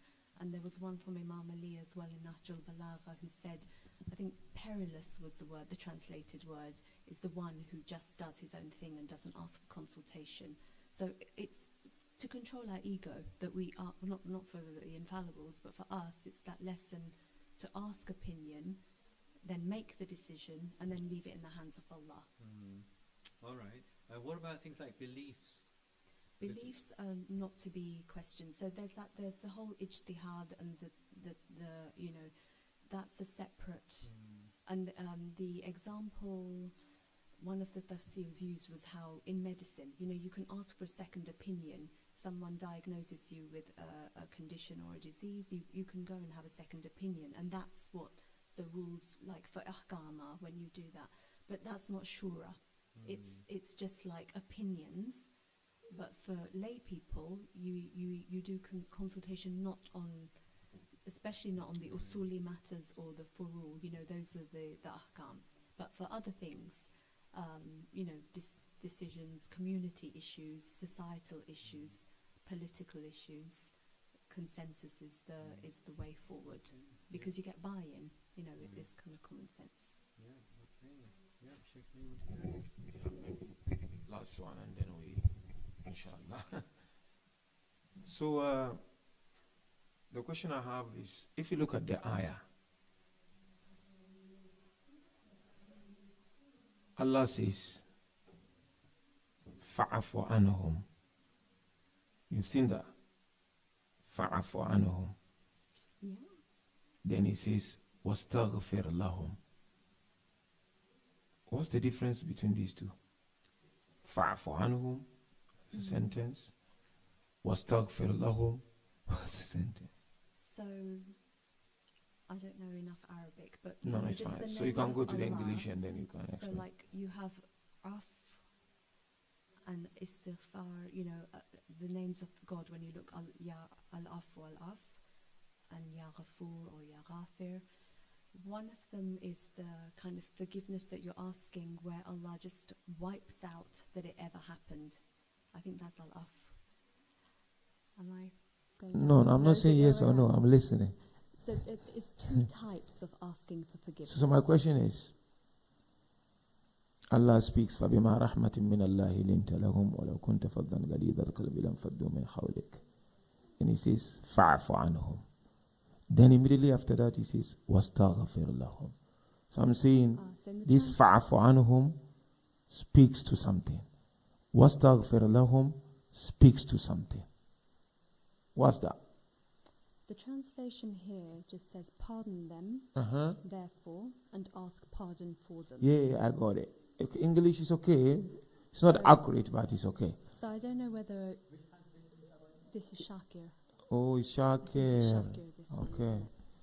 I can't remember what The famous Shakir, right? Yeah. what the So, Holy Quran فَعَفُ says. عَنْهُمْ وَاسْتَغْفِرْ لَهُمْ. Pardon them So I don't know and ask whether- for forgiveness on their behalf. so- If I go direct translation. Yeah. So Pardon them. looking at that translation, it's Allah saying, you pardon them and then you ask from me for the additional pardon. You get in there. You get in there. You get in there. But- Excellent. And I don't know whether that's to do with the Arabic So- root words of... No, not really. No, This not necessarily grammar. Okay. فَعَفُ عَنْهُمْ is between them and Prophet. وَاسْتَغْفِرْ لَهُمْ is between them and Allah. Yes. So You forgive them. yeah. You pardon them. Whatever wronged they've done towards you. But وَاسْتَغْفِرْ لَهُمْ. You seeking forgiveness. لَهُمْ. For them. From Allah.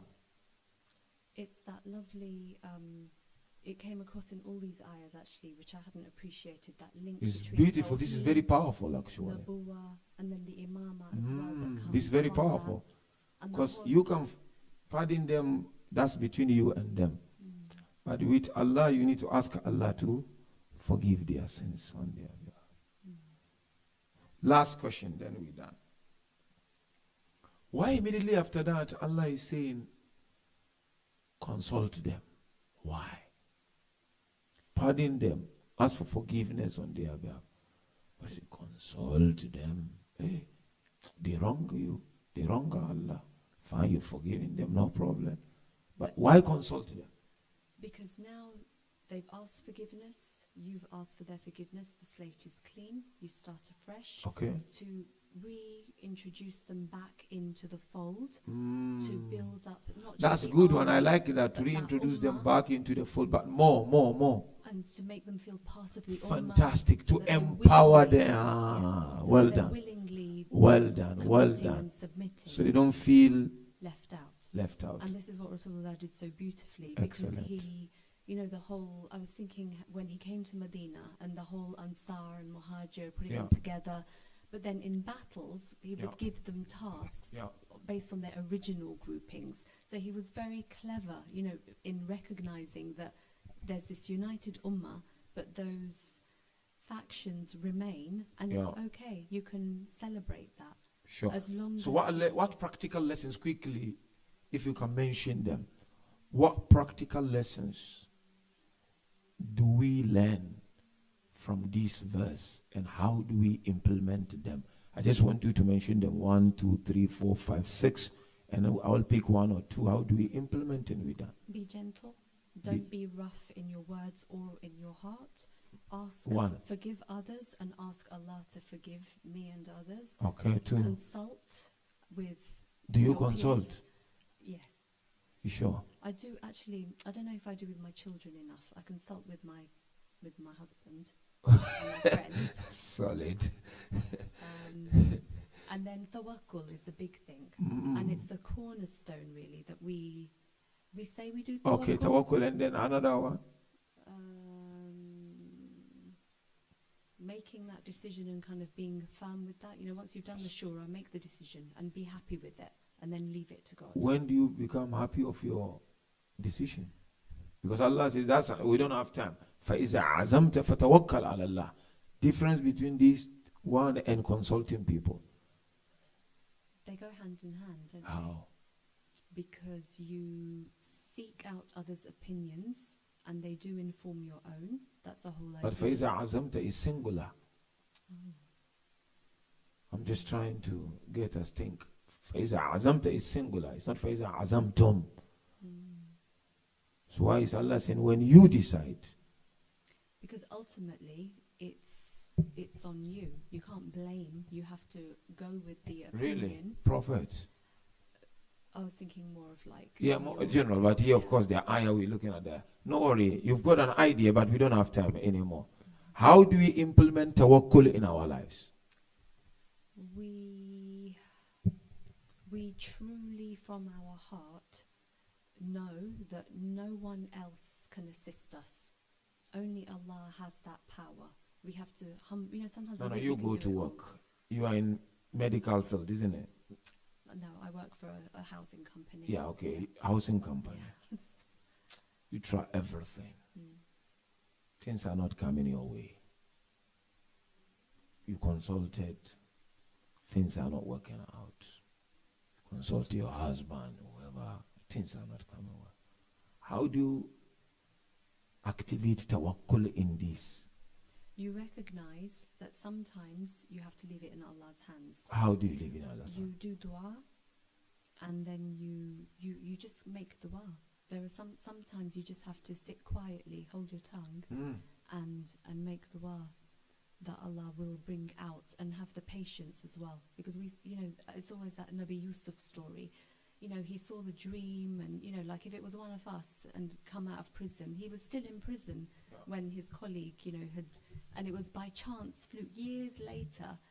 He wasn't just languishing. It's that tawakkul he had, that there are things, Allah has a plan, and that plan will unfold in its time. Absolutely. Yeah. Thank you so much. Tawakkul, obviously, I don't just rely on Allah. I try my best. Oh, of course. Excellent. You've done I well. forgot to Well say done. that. Yeah. Well done. Well done. Just on one of the terms you were using, when you do shura, when you do Yeah. mushabara. So mushabara is consulting, when you consult, like the word is shadirkum fil amr, that's from mushabara. Shura is council. Okay. But that has certain connotations, you might want to use mushabara rather than shura. It's like adding a deciding. S for everything to make it plural, right? Sorry. Just For deciding Mushawara. matters rather than shura. Shura. We saw that in history, what happened there when the shura was formed. When mushabara was done, that's what we should be doing. Okay, thank you. Well done. Thank you. Salawat.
Get how many marks?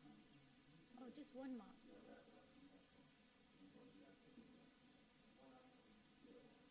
Okay, I'll use the translation.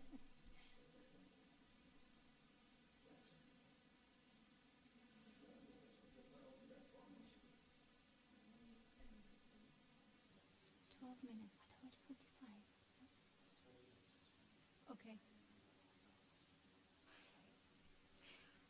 Okay. Okay.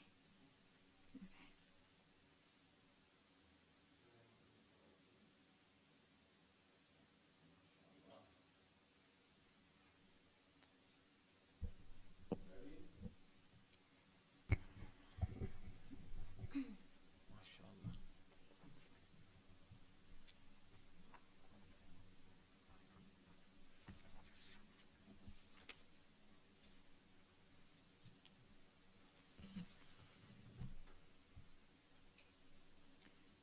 This is 164, isn't it? 164. Yeah, okay. Yeah. أعوذ بالله من الشيطان الرجيم بسم الله الرحمن الرحيم ربي اشرح لي صدري ويسر لي أمري واحلل عقدة من لساني يفقهوا قولي. So the ayah that I'm going to talk about is from Surah Al-Imran, ayah number 164. Did you want me to read it in Arabic first? Yeah, that would be good. بسم الله الرحمن الرحيم لقد من الله على المؤمنين إذ بعث فيهم رسولا من أنفسهم يتلو عليهم آياته ويزكيهم ويعلمهم الكتاب والحكمة وإن كانوا من قبل لفي ضلال مبين. So this ayah is one of the ayahs. It's very similar to the second ayah of Surah Al-Jumu'ah, where Allah subhanahu wa ta'ala is telling us let's refer to it.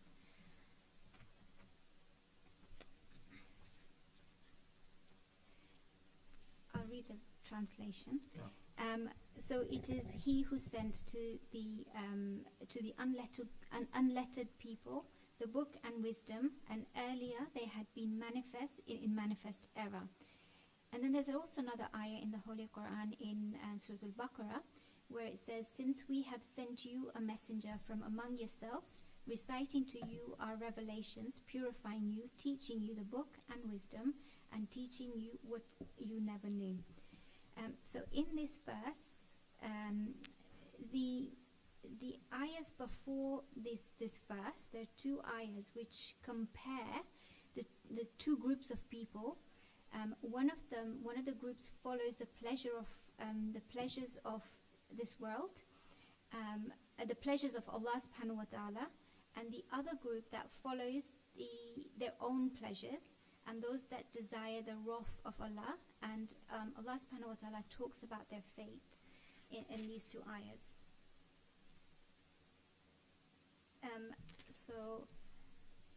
One of the ayahs, I'll sort of give the translation. So it is then he who follows the pleasure of Allah, like him who made himself deserving of displeasure from Allah, and his abode is hell, and it is an evil destination. And these are the varying grades with Allah, and Allah sees what you do. And then straight after, Allah subhanahu wa ta'ala tells us about the ayah that I've been given. So the translation of the ayah that I have is, certainly Allah conferred a benefit upon the believers when He raised among them an apostle from amongst themselves, reciting to them His communications and purifying them and teaching them the book and the wisdom, although before that they were surely in manifest error. In Tafseer al-Mizan, it states that the address in this ayah changes, where the address is now towards the Holy Prophet.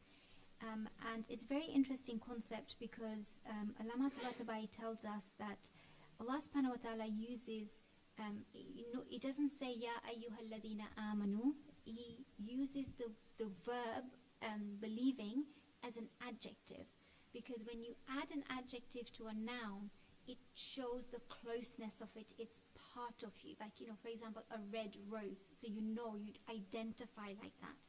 So Allah subhanahu wa ta'ala refers to this verse, the believers in this verse, as an adjective. And then so it starts by saying laqad, means absolutely certain.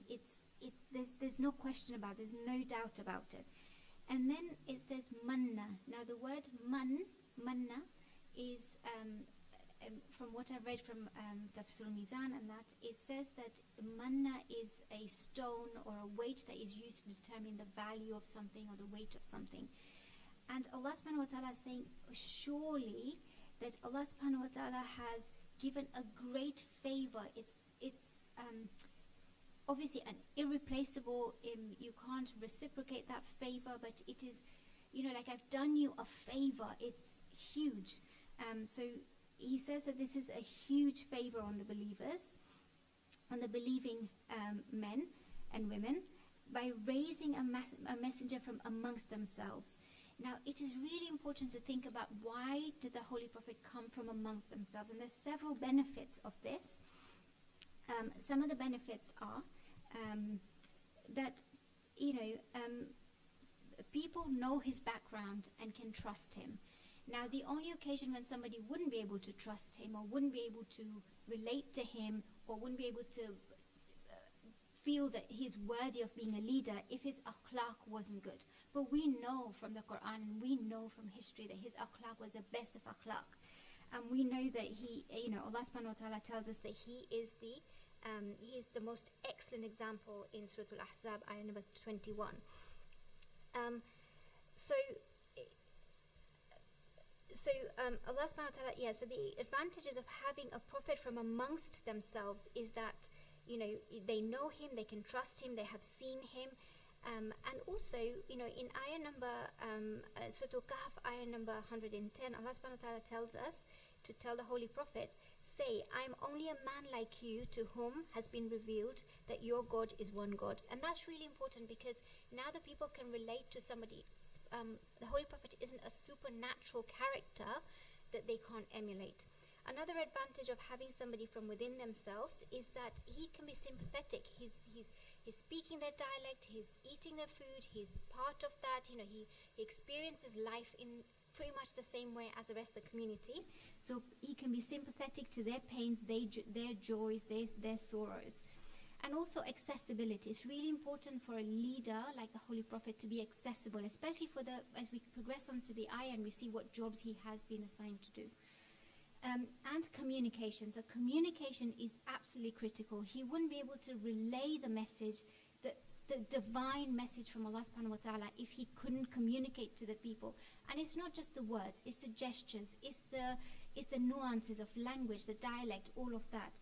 And we have a verse in the Holy Quran where Allah subhanahu wa ta'ala tells us, we did not send any messenger except speaking in the language of his people, so he could make the message clear to them. And it's really important to make sure that it is as accurate as possible, so there's nothing lost in transition. So these are some of the advantages of having the Prophet from amongst them. Now, what will this Prophet do who's come from amongst them, who is a greatest favor for these believers? He will recite to them his revelations.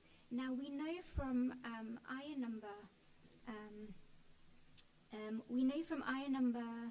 I'll come back to it in a minute, but we know that revelation is absolute truth, and I'll give you the reference from the Holy Quran. So it's important that he does not speak of his own words, he speaks but the revelation. And that's in Surah number 68, Surah Al-Qalam, ayahs 3 and 4. So he is reciting to them the revelation, what has been come to him through the angel Jibreel, and then the description, and then he is purifying them. So Arabic linguists have told us that tazkiyah, or the word tazkiyah, does not just means to purify, like a physical purification, but it is more than that. It's a spiritual purification. And Allama Tabatabai tells us in Tafsir al-Mizan that purification is removing impurities of shirk, moral habits. So it's not just, if you think about it as like a little bit of that hierarchy, so it's that shirk, what is inside of you, your belief, but not just that belief, but it's also a sin, something that you will do through action. So it's thought, beliefs, and then action, and then habits, what you do as a day-to-day. If you think about it from that level of a human's character. And then if we go further, so we've talked about يَتْلُو عَلَيْهِمْ آيَاتِهِ, and then we've talked about وَيُزَكِّيهِمْ وَيُعَلِّمُهُمُ الْكِتَابَ وَالْحِكْمَةَ. So he is وَيُعَلِّمُهُمُ الْكِتَابَ وَالْحِكْمَةَ, he is teaching them the book and the wisdom. And that book, and that is from Allah subhanahu wa ta'ala, because Allah subhanahu wa ta'ala tells us in Surah An-Nisa, ayah number 113, that Allah has revealed to you the book and wisdom and taught you what you never knew. So we know that teaching is from Allah subhanahu wa ta'ala. It's divine. It's not something that he has made up, especially being a man from amongst those people. And then through revelation, connecting to words of Allah, through noble character and immaculate, infallible actions. This ayah is viewed not merely as a description of the duties of the Holy Prophet, but a profound showcase of Allah's mercy, because it's the mercy that encompasses spiritual rebirth, connection, and sustained guidance. And the Prophet is both a divine teacher and nurturer, a soul purifier who restores believers from straying. And one of the jobs of the Holy Prophet ﷺ is, if we look at Surah Al-Ma'idah, ayah number 67, it says that convey what has been sent down to you, and if you do not, then you have not conveyed his message. And then Allah subhanahu wa ta'ala tells us in Surah Al-Talaq as well, that a messenger who recites to you, so what are the jobs of this messenger? A messenger who recites to you clear communications of Allah subhanahu wa ta'ala, so that he may bring forth those who believe and do good deeds from darkness into light. So it's really important to think about the historical context of where the Prophet was in Arabia. And if we really liked this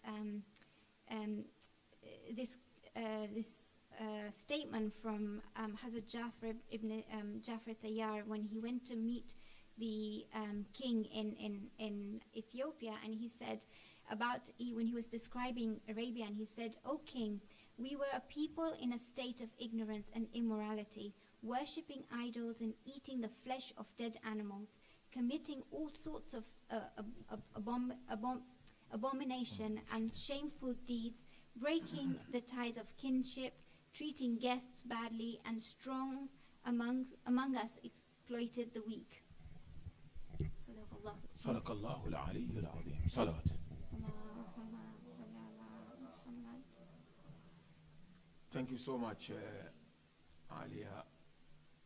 So now it's time for us to have discussions through the questions that we're going to ask, just to give us an idea as to the image you have regarding the verse in question. So the first straightforward, and I guess a very simple question I have is, what is this verse all about? This verse is all about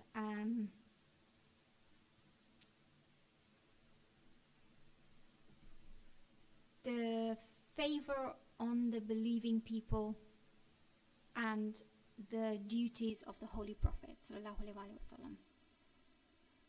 If you are to tell me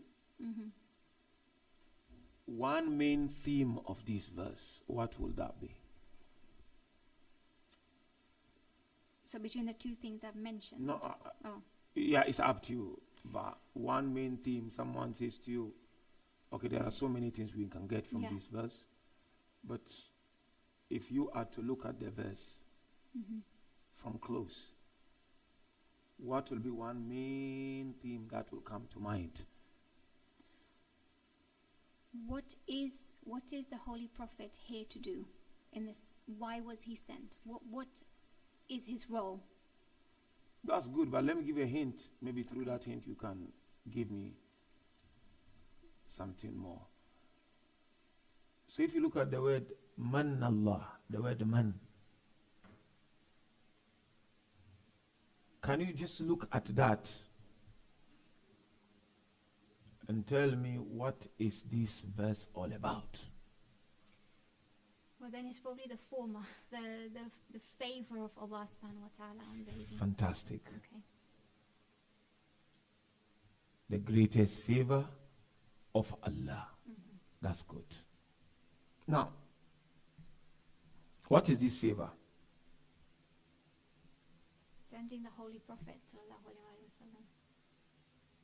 Where does the importance of sending a prophet lies? How do we explain to even Muslims, but more importantly non-Muslims, that sending of a particular prophet is of great importance?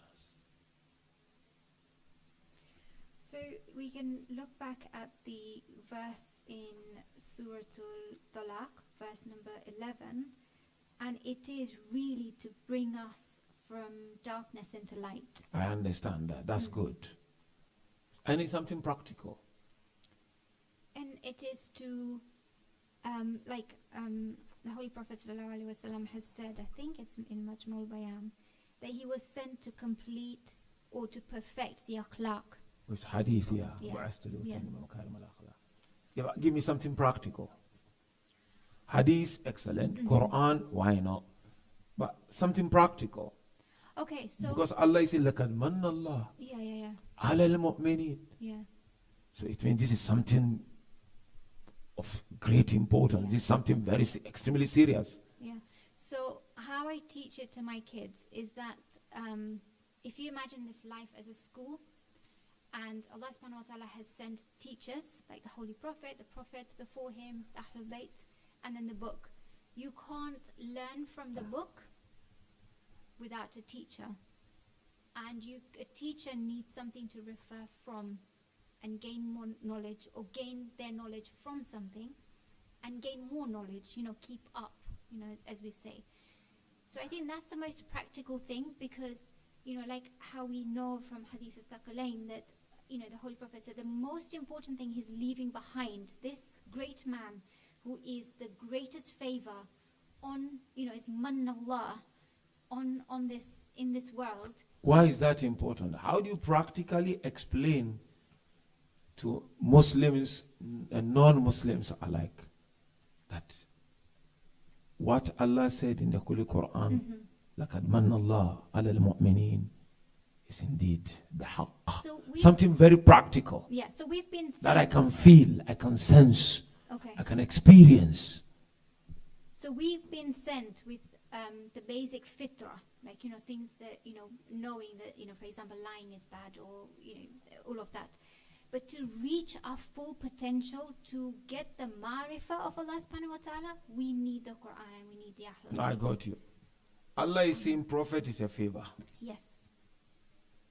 But I want to know why it's a favor.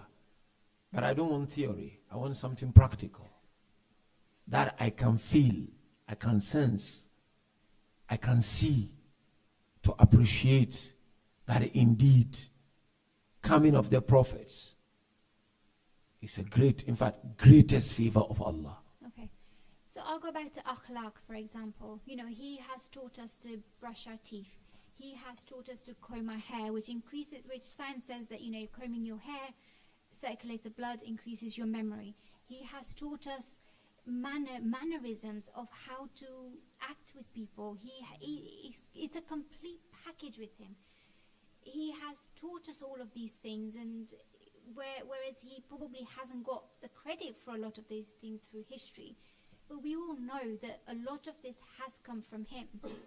Yeah, that's good. So I'm looking at a very practical situation whereby you compare before the coming of the prophet and after the coming of the prophet, that community where the prophet was sent to.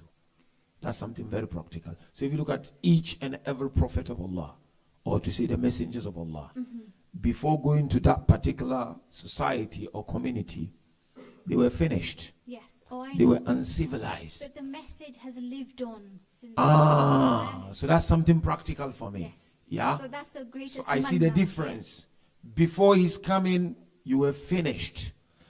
When he left, I see the changes. Like for example, with Prophet Musa, as soon as he went up for 40 days, he came back. People had turned away. So through the other prophets, a lot of that message hasn't lived on.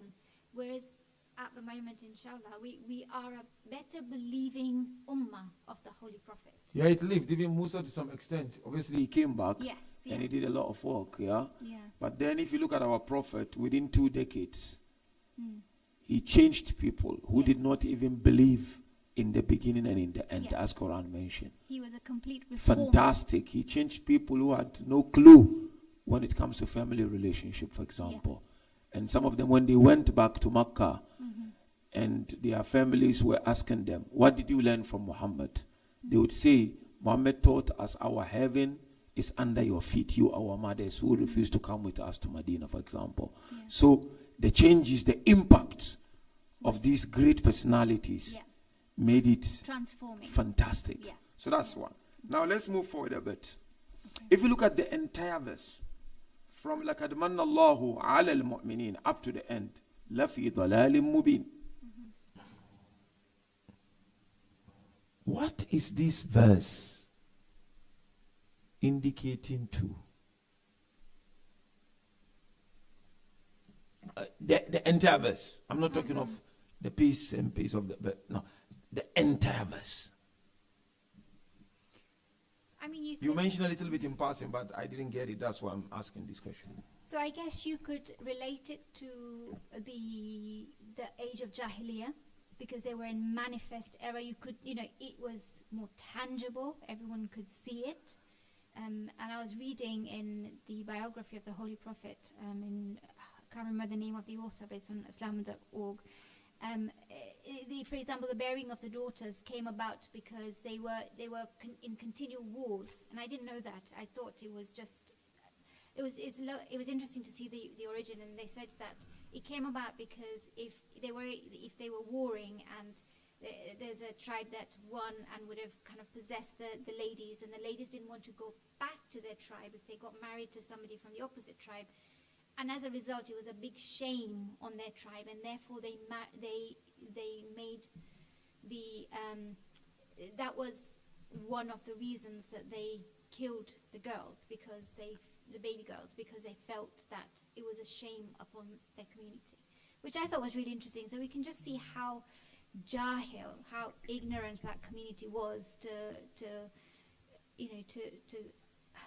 undertake such a huge abomination because of pride, or because of ego, because of... So what's the relationship between this and this ayah? So it is, I think it is, I wouldn't say it's specifically for the age, but I think it we can compare it to like now. But is there any something sort of specific that this verse is responding to? Now I'm giving you a hint. Jahiliyyah, beginning of things in Medina. Yeah, so it's responding to how they were. In what way? In their akhlaq, in the way Give they a specific. lived. Akhlaq is too Okay. generic. Okay, so I like this because I really thought that was a really good statement. So, for example, they used to bury their baby girls. That's okay. That's okay. They used to do idol worshipping. They used to not have, they wouldn't treat family with due respect and how they should be treated. They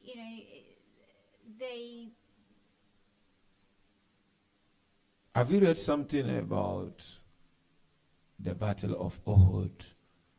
After the Battle of Uhud, and perhaps this verse may be responding to something. that they were seeing after the Battle of Uhud, because they were still fresh. Mhm. Have you come across something? Because some of the references you told us you went through.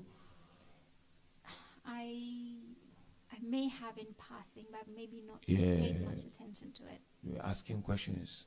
Why all these things happening to us? Mm. Why? Why have we suffered from this? Is there any blessing for us anymore? Okay. So some scholars said this is a response to them. That you've got the greatest of all blessings with you. The messenger of Allah is with you. Laqad manna Allah. Man is a big thing. We come into that. Mm. Allah wouldn't use the word man lightly. Yeah. So why are all these things happening to us? Like to say, we are badbacht. We finished. We've lost it. That is not like manna Allah ala The greatest al-mu'minin. blessing. But question. Mm. Okay. Why Allah using mu'minin here? When the Prophet is sent to the entire world, you come across verses in the Holy Quran mentioning to the entire mankind, like وَمَا أَرْسَلْنَاكَ, for example, إِلَّا رَحْمَةً لِلْعَالَمِينَ, for example. Yeah. But why is it لَقَدْ مَنَّ اللَّهُ عَلَى الْمُؤْمِنِينَ? That takhsis. Why mu'minin? Why not saying لَقَدْ مَنَّ اللَّهُ عَلَى النَّاسِ Yeah. عَلَى الْخَلْقِ أَجْمَعِينَ? Why? So there is a verse in the Holy Quran which is Surah Al-Ahzab, ayah number 21, Okay. where Allah subhanahu wa ta'ala tells us that only the Messenger of Allah is an excellent example, but only for those who look forward to Allah subhanahu wa ta'ala and the last day and remember Allah much. And that is really important, because I think we use this verse so lightly in like conventions and posters and workshops and whatever, but it's very important that we don't use the last three conditions to this verse. And this is why I think so, being able to look, to be able to look forward to Allah subhanahu wa ta'ala, liqa Allah, means you're wishing death upon yourself. That is only a quality of a believer. Being able to look forward to the last day, which is described as, a day of, when we will be running away from our brothers and our sisters and our mothers and everything, and and also remembering Allah much. That's not easy to do, especially in this day of distraction, where you're constantly distracted by so many things. It's only the quality of a believer, and I think that's probably why that believers has been mentioned. And if you look at this verse from a point of view that it's applicable now, here and now, but if you look at the time that the Holy Prophet, as you were giving the context of the verse, that at that time that verse would not have been relevant to the Quraysh or the pagans, because they weren't ready to listen to that message. For them, it was the other messages, like short, sharp messages, which were more that was revealed in Medina, that was more effective for them. They weren't ready they weren't in a position to be able to rationale this kind of thinking because of their ignorance. In other words, believers are mentioned in this verse because, just one sentence for me. Because believers are... Because it's only the believers... Continue. I love that. Who can benefit Fantastic. From the Holy Prophet as an Excellent. example. Prophet is sent to all, but only believers Will benefit. will appreciate and benefit from it. All right, thanks for all your explanations and answers. Okay, now picking up on that same point, why Allah subhanahu wa ta'ala says alal mu'mineen, you mentioned the alternative and why Allah subhanahu wa ta'ala doesn't say that. Okay, can you just explain that once more? What was the other possible way of him expressing that? expressing that. So I don't think there's another alternative way that he could have expressed it because of the conditions that we've seen in, for example, Surah Al-Ahzab, ayah number 21. No, but you said that that ala al-mu'mineen is there's a special reason why that is used rather than, you did mention it maybe in English, even in English is fine, right at the beginning. Sorry, let me just refer to my Something notes. to do with it being an adjective. Oh, believing. Right. Believing, yes. Okay. Right. Believing people. So what's the difference? So believers are maybe a group of people that call themselves believers.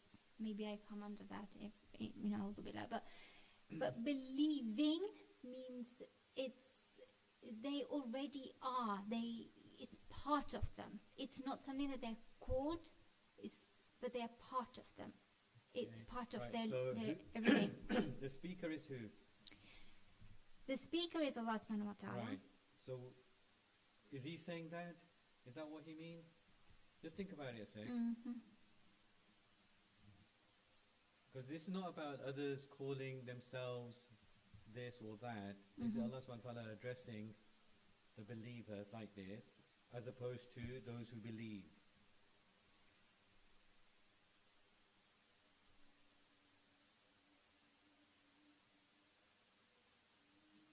So in the Quran, we often come across the phrase "Alladhina amanu," isn't it? Right? What would that mean? Those who believe. Those who believe. It's a bit right? more vague. Right. So how come, or in your opinion, what would the difference be? لَقَدْ مَنَّ اللَّهُ عَلَى الَّذِينَ آمَنُوا. So it would mean that they're a bit far away. Whereas the believers, if you say those, it feels like they're a bit further away. Whereas these are closer. So maybe Allah, I don't know, but maybe Allah subhanahu wa ta'ala wants to demonstrate that they are close to Allah, and Allah has given them this huge manna as a result. Right. So it's essentially because being a believer implies that this is an established trait of theirs, right? Okay. They are believers. That's what they are existentially. Okay. Alladhina amanu is to do with actions and what they do, but it doesn't mean that they are always down, they are always like that. They might not always believe, or they might not always believe firmly, whereas if you say, it's like this, I don't know, do you have a particular hobby? You give me an example. Do you have something you really like to do? Reading at the moment. Reading, okay. Let's say, anything else a bit easier No, for me to work I have with. to read this. Okay, let's say scholarly work, right? What's the difference between she is a scholar and she reads? So she's a scholar means she's established. Yeah. And It's she reads does not tell us that's an necessarily identity she's trait. just- It's fixed. That's what she is. It's part of her. You can't take that away from her. She reads what? 24/7? No. Sometimes she reads, sometimes she doesn't read. Sometimes she might just totally get put off reading, right? So the reason is very important, Okay. and that is because of the word manna. So it means Allah subhanahu wa ta'ala has done this this divine gracious favor, because they have this fixed attribute of being believers. Yes. Yeah. It's fixed. Yeah. And that's why he's blessed them with the It's because of their belief. Holy Prophet sallallahu alaihi wasallam. And that's Yes. what Sheikh was trying to get at as Yeah. well, that it's those who will truly benefit from his existence, because they are believers. Like I play football, I'm a footballer. Huge difference. Yeah. Okay. Here you picked up on the verse in Surah Jum'ah where the phrasing is similar, where you zakihim wa yu'allimhum al-kitaba wal hikmah. This is the same. Did you find the same expression everywhere in the Quran? Is it always in that order? Tazkiyah and then ta'lim, so purification, then learning or teaching. So in Surah Al-Baqarah, ayah Yeah. number 151, it is the same order. Yeah. But I must admit, I should have expanded my search to see if it always comes in that Right. order. But practically, Yeah. I'll tell you why I kind of took it as that would be the order. I could be completely wrong. And it's because you would not, like a very practical example, like if you were to apply makeup or if you were to paint a wall, you have to prepare that wall and you have to, take off the impurities, and only then can you paint it.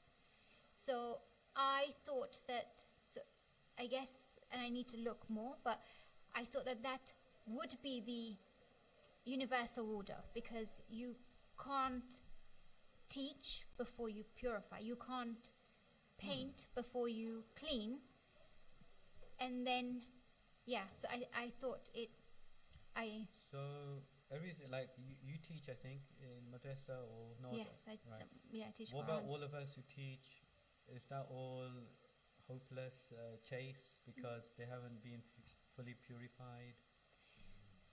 No, I don't mean it that way. I think from a more practical example, like you can't, you need to purify it. But for example, I could teach, but the thing that will be the most effective will be what Now, has come into pure grounds or Now, pure heart. Surah Baqarah, verse 129, actually has it the other way around.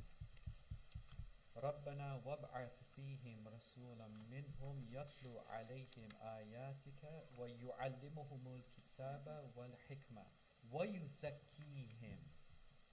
So what comes first here? Here you have ta'lim, right, teaching. Then you have the teaching, the purification, right? So my question is, we've come across 3 verses so far where you have tazkiyah before ta'lim. But in Surah Baqarah verse 129, you have ta'lim first, then tazkiyah. Why might that be? It's probably talking about a different situation, or is addressing different group. Without having looked at the verse, I don't know. I can see that the verses before and after are about Prophet Ibrahim and Prophet Ismail. Right. And it could be that their communities had different needs, Right. and they were of different character and needed different steps to Good, yeah. So you've identified the context. It is about the building of the verse 129 is the dua of Nabi Ibrahim. Yeah. And having built the Kaaba, he recites this dua. The others are to do with other situations. So it's a dua. That's very important. Okay.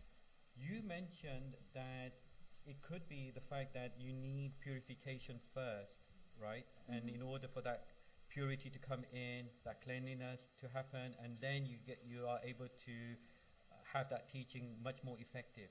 But in this dua, why do you think he does it the other way around?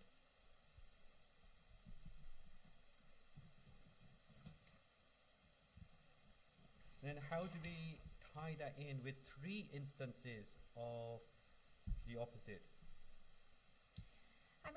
I don't know, but I'm taking a guess. Is it the age of Jahiliyyah? It was such that it needed purification before something could be taught. And It could be a few different things. So what's the ultimate aim? What's the ultimate aim? is to connect the people to Allah subhanahu wa ta'ala. No, out of these 2, Yeah. what would be the ultimate aim? Purification or teaching? Teaching, because you Teaching is the ultimate aim, would you say? I don't know, both, I guess. It just depends on the needs of the people, you know, Yeah. like, Yeah, purification will be the ultimate aim, right? To purify ourselves, to get Mhm. close to Allah subhanahu wa ta'ala. So in 3 instances we have that first. So that's one possible reason.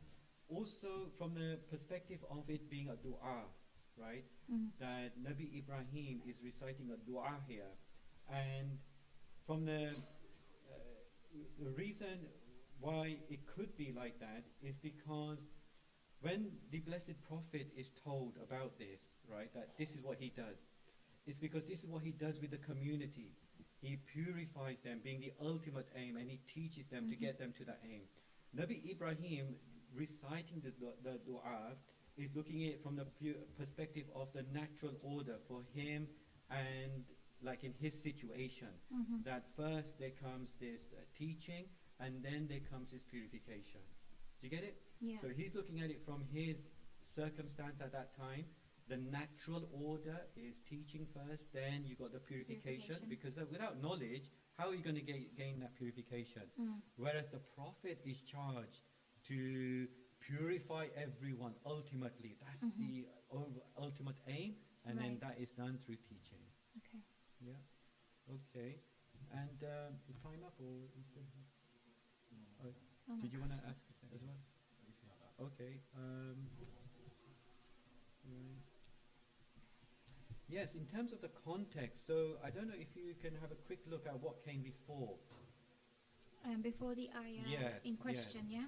So what is Allah subhanahu wa ta'ala doing here with regards to the Blessed Prophet in the context of what came before? So if you have a look at verse 159 onwards, 159 Yeah. to 163 is very significant. So verse 159 was obviously it came about after the companions of the Prophet, they abandoned him in the Battle of Uhud, Right. and it's a very I call it a repair and reconnect verse, Right. where Allah subhanahu wa ta'ala is, you know, and again I can look at it from a hierarchy of moral trait, where Okay. he's not only asking Very Allah, the Holy Prophet, and it just shows back to the Right. akhlaq of the Holy Prophet. He's not only asking them to deal with them gently, layyinan, but he's also asking him not to be hard-hearted and Yes. harsh with them, which, you know, maybe a good normal person would be Right. able to do. But then he's asking them to pardon, like afu, like very good. completely forgive. So in summary, it's all to do with his merciful leadership, Yeah. right? Now have a look at 161. Can you see what that's about? Yeah, so Allah subhanahu wa ta'ala is addressing that if Allah assists you, then there is no one that can overcome you. So I think Yeah. it's a very reassuring verse Yeah. to reassure them that it's only Allah who can assist, and you know, that assistance only comes from Allah subhanahu wa ta'ala. Okay. So it's saying that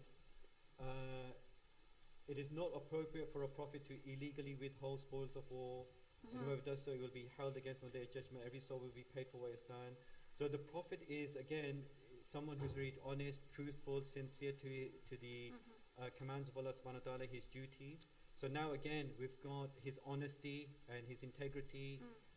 Now, when you come to 164, it's talking not about these individual attributes and qualities that he has. It's talking about the Prophet's entire existence, right? So you go from 159, talking about particular attributes, his spiritual leadership, his merciful leadership of the Ummah. 161, talking about his honesty and how fulfilling he is to Allah subhanahu wa ta'ala's commandments. Now, you see how Allah subhanahu wa ta'ala is progressively building the image of the Prophet to us. Now he's saying that he's actually manna upon the believers. This is his existence. His whole existence is a divine favor upon you. So very skillfully, gradually, Allah subhanahu wa ta'ala is painting a picture of the Prophet progressively through these verses. Qualities, individual things, coming to his entire existence is a divine favor upon believers. So that's why it's so important to always try to look at what comes before and place the verse in context. So last few questions earlier, and then we're done, inshallah. Yeah? Inshallah. So if you look at the verse, Mhm. I want you just to look at the verse properly. The verse mentions quality of our beloved Prophet, Mhm. and then the responsibilities or duties of our beloved Prophet. Can you mention what quality or qualities of our beloved Prophet mentioned in this verse and why? And what are the duties or duty of our beloved Prophet in this verse? You can quote. Okay, so the qualities are that he is a favor upon the people. So that's one of his look at qualities. the verse. لَقَدْ مَنَّ اللَّهُ عَلَى الْمُؤْمِنِينَ إِذْ بَعَثَ فِيهِمْ Yeah. رَسُولًا مِنْ Minhu. مِنْ Yeah. أَنفُسِهِمْ Yeah. يَتْلُو up to that. So which part of the verse discusses the quality or the qualities of our beloved Prophet, and why? So he is from among them, like min anfusihim. Min anfusihim. So it means that he's not just from them, minkum, but he's from themselves. Like he is really close to these people. So why is Allah saying he's from themselves? To show the closeness, to show the attachment. And we have another verse in the Holy Quran which says that the Holy Prophet is closer to the believers than themselves. What's the relationship between that one and this one? Because it says, I can't remember. Maybe you look at Quran 9 verse 128 is the best one. Oh, That sorry. you can, Quran 9, Tawbah 128. Oh, yeah, okay. That will be the best suited. Yes, so in that verse, the penultimate verse of Surah At-Tawbah, it tells us that he is so grieved. جَاءَكُمْ رَسُولٌ مِّنْ أَنفُسِكُمْ. Yes. Why is saying from yourselves, not from the angels? I agree, it's the quality of the Prophet Allah explaining in this verse. But why? Because he's showing that the Holy Prophet is one of them. Fantastic. Why is one of them? And why is that a quality?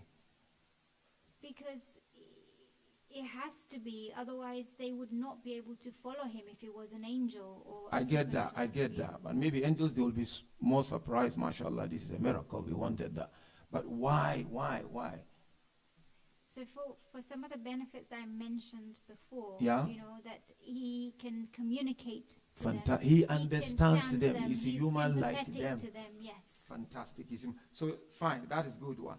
Now this one, what are, just spell out the responsibilities or the duties of the Holy Prophet in just 1, 2, 3, 4, 5, just. Okay, so the responsibilities of the Holy One. Prophet is one, he recites them the revelations. Yatulu. Yatslu And ayatihi, to teach them the book and the wisdom, and then to teach, and then to purify, and then to teach them the book and the wisdom, Okay. and teaching you what you never knew. So it's something that they didn't know. It's new knowledge. Samati Sheikh asked you a question. I just want to, I didn't get the answer. So let me ask the question again and then inshallah we are through. Why Allah in this verse start with وَيُزَكِّيهِمْ and thereafter he says وَيُعَلِّمُهُمُ الْكِتَابَ وَالْحِكْمَةِ? So I think it's because of that nature of Jahiliyyah. I think they needed to be purified before they could be taught. We don't need to be purified. No, we do. So- it just depends on the So needs. this ayah is for them, not for us. No. I think it's universal. It's for everyone. But like, So why is Allah using يُزَكِّيهِمْ and then وَيُعَلِّمُهُمُ الْكِتَابَ? Because Sheikh asked you the same question. because they were just to the point that it was the darkest age. No. The verses arrangement are crucial. the arrangements are of greater essence. Tazkiyah and then ta'aleem. Don't you think Allah is trying to highlight here the main essence of His creation? Why He sent all prophets? Is to do the tarbiyah of us. Mhm. Tazkiyah meaning tarbiyah. Yes, ultimately. So that's the ultimate. Yeah. So Allah begins with the ultimate.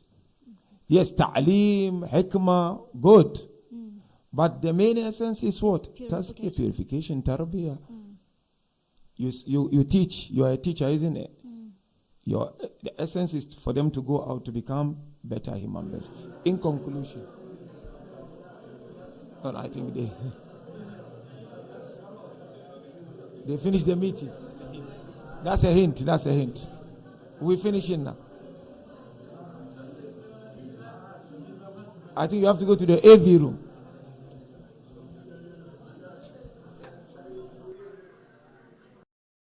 AV room, AV room. Okay, last question and then we're done. What practical lessons do we learn from this verse? So the practical lessons that I learn is understanding, but also to the degree that how great a blessing this Holy Prophet is. No, that's fine. Yeah. Practical lessons for your life, for my life, for the life so of... I think for me, I just feel that I've taken this lightly.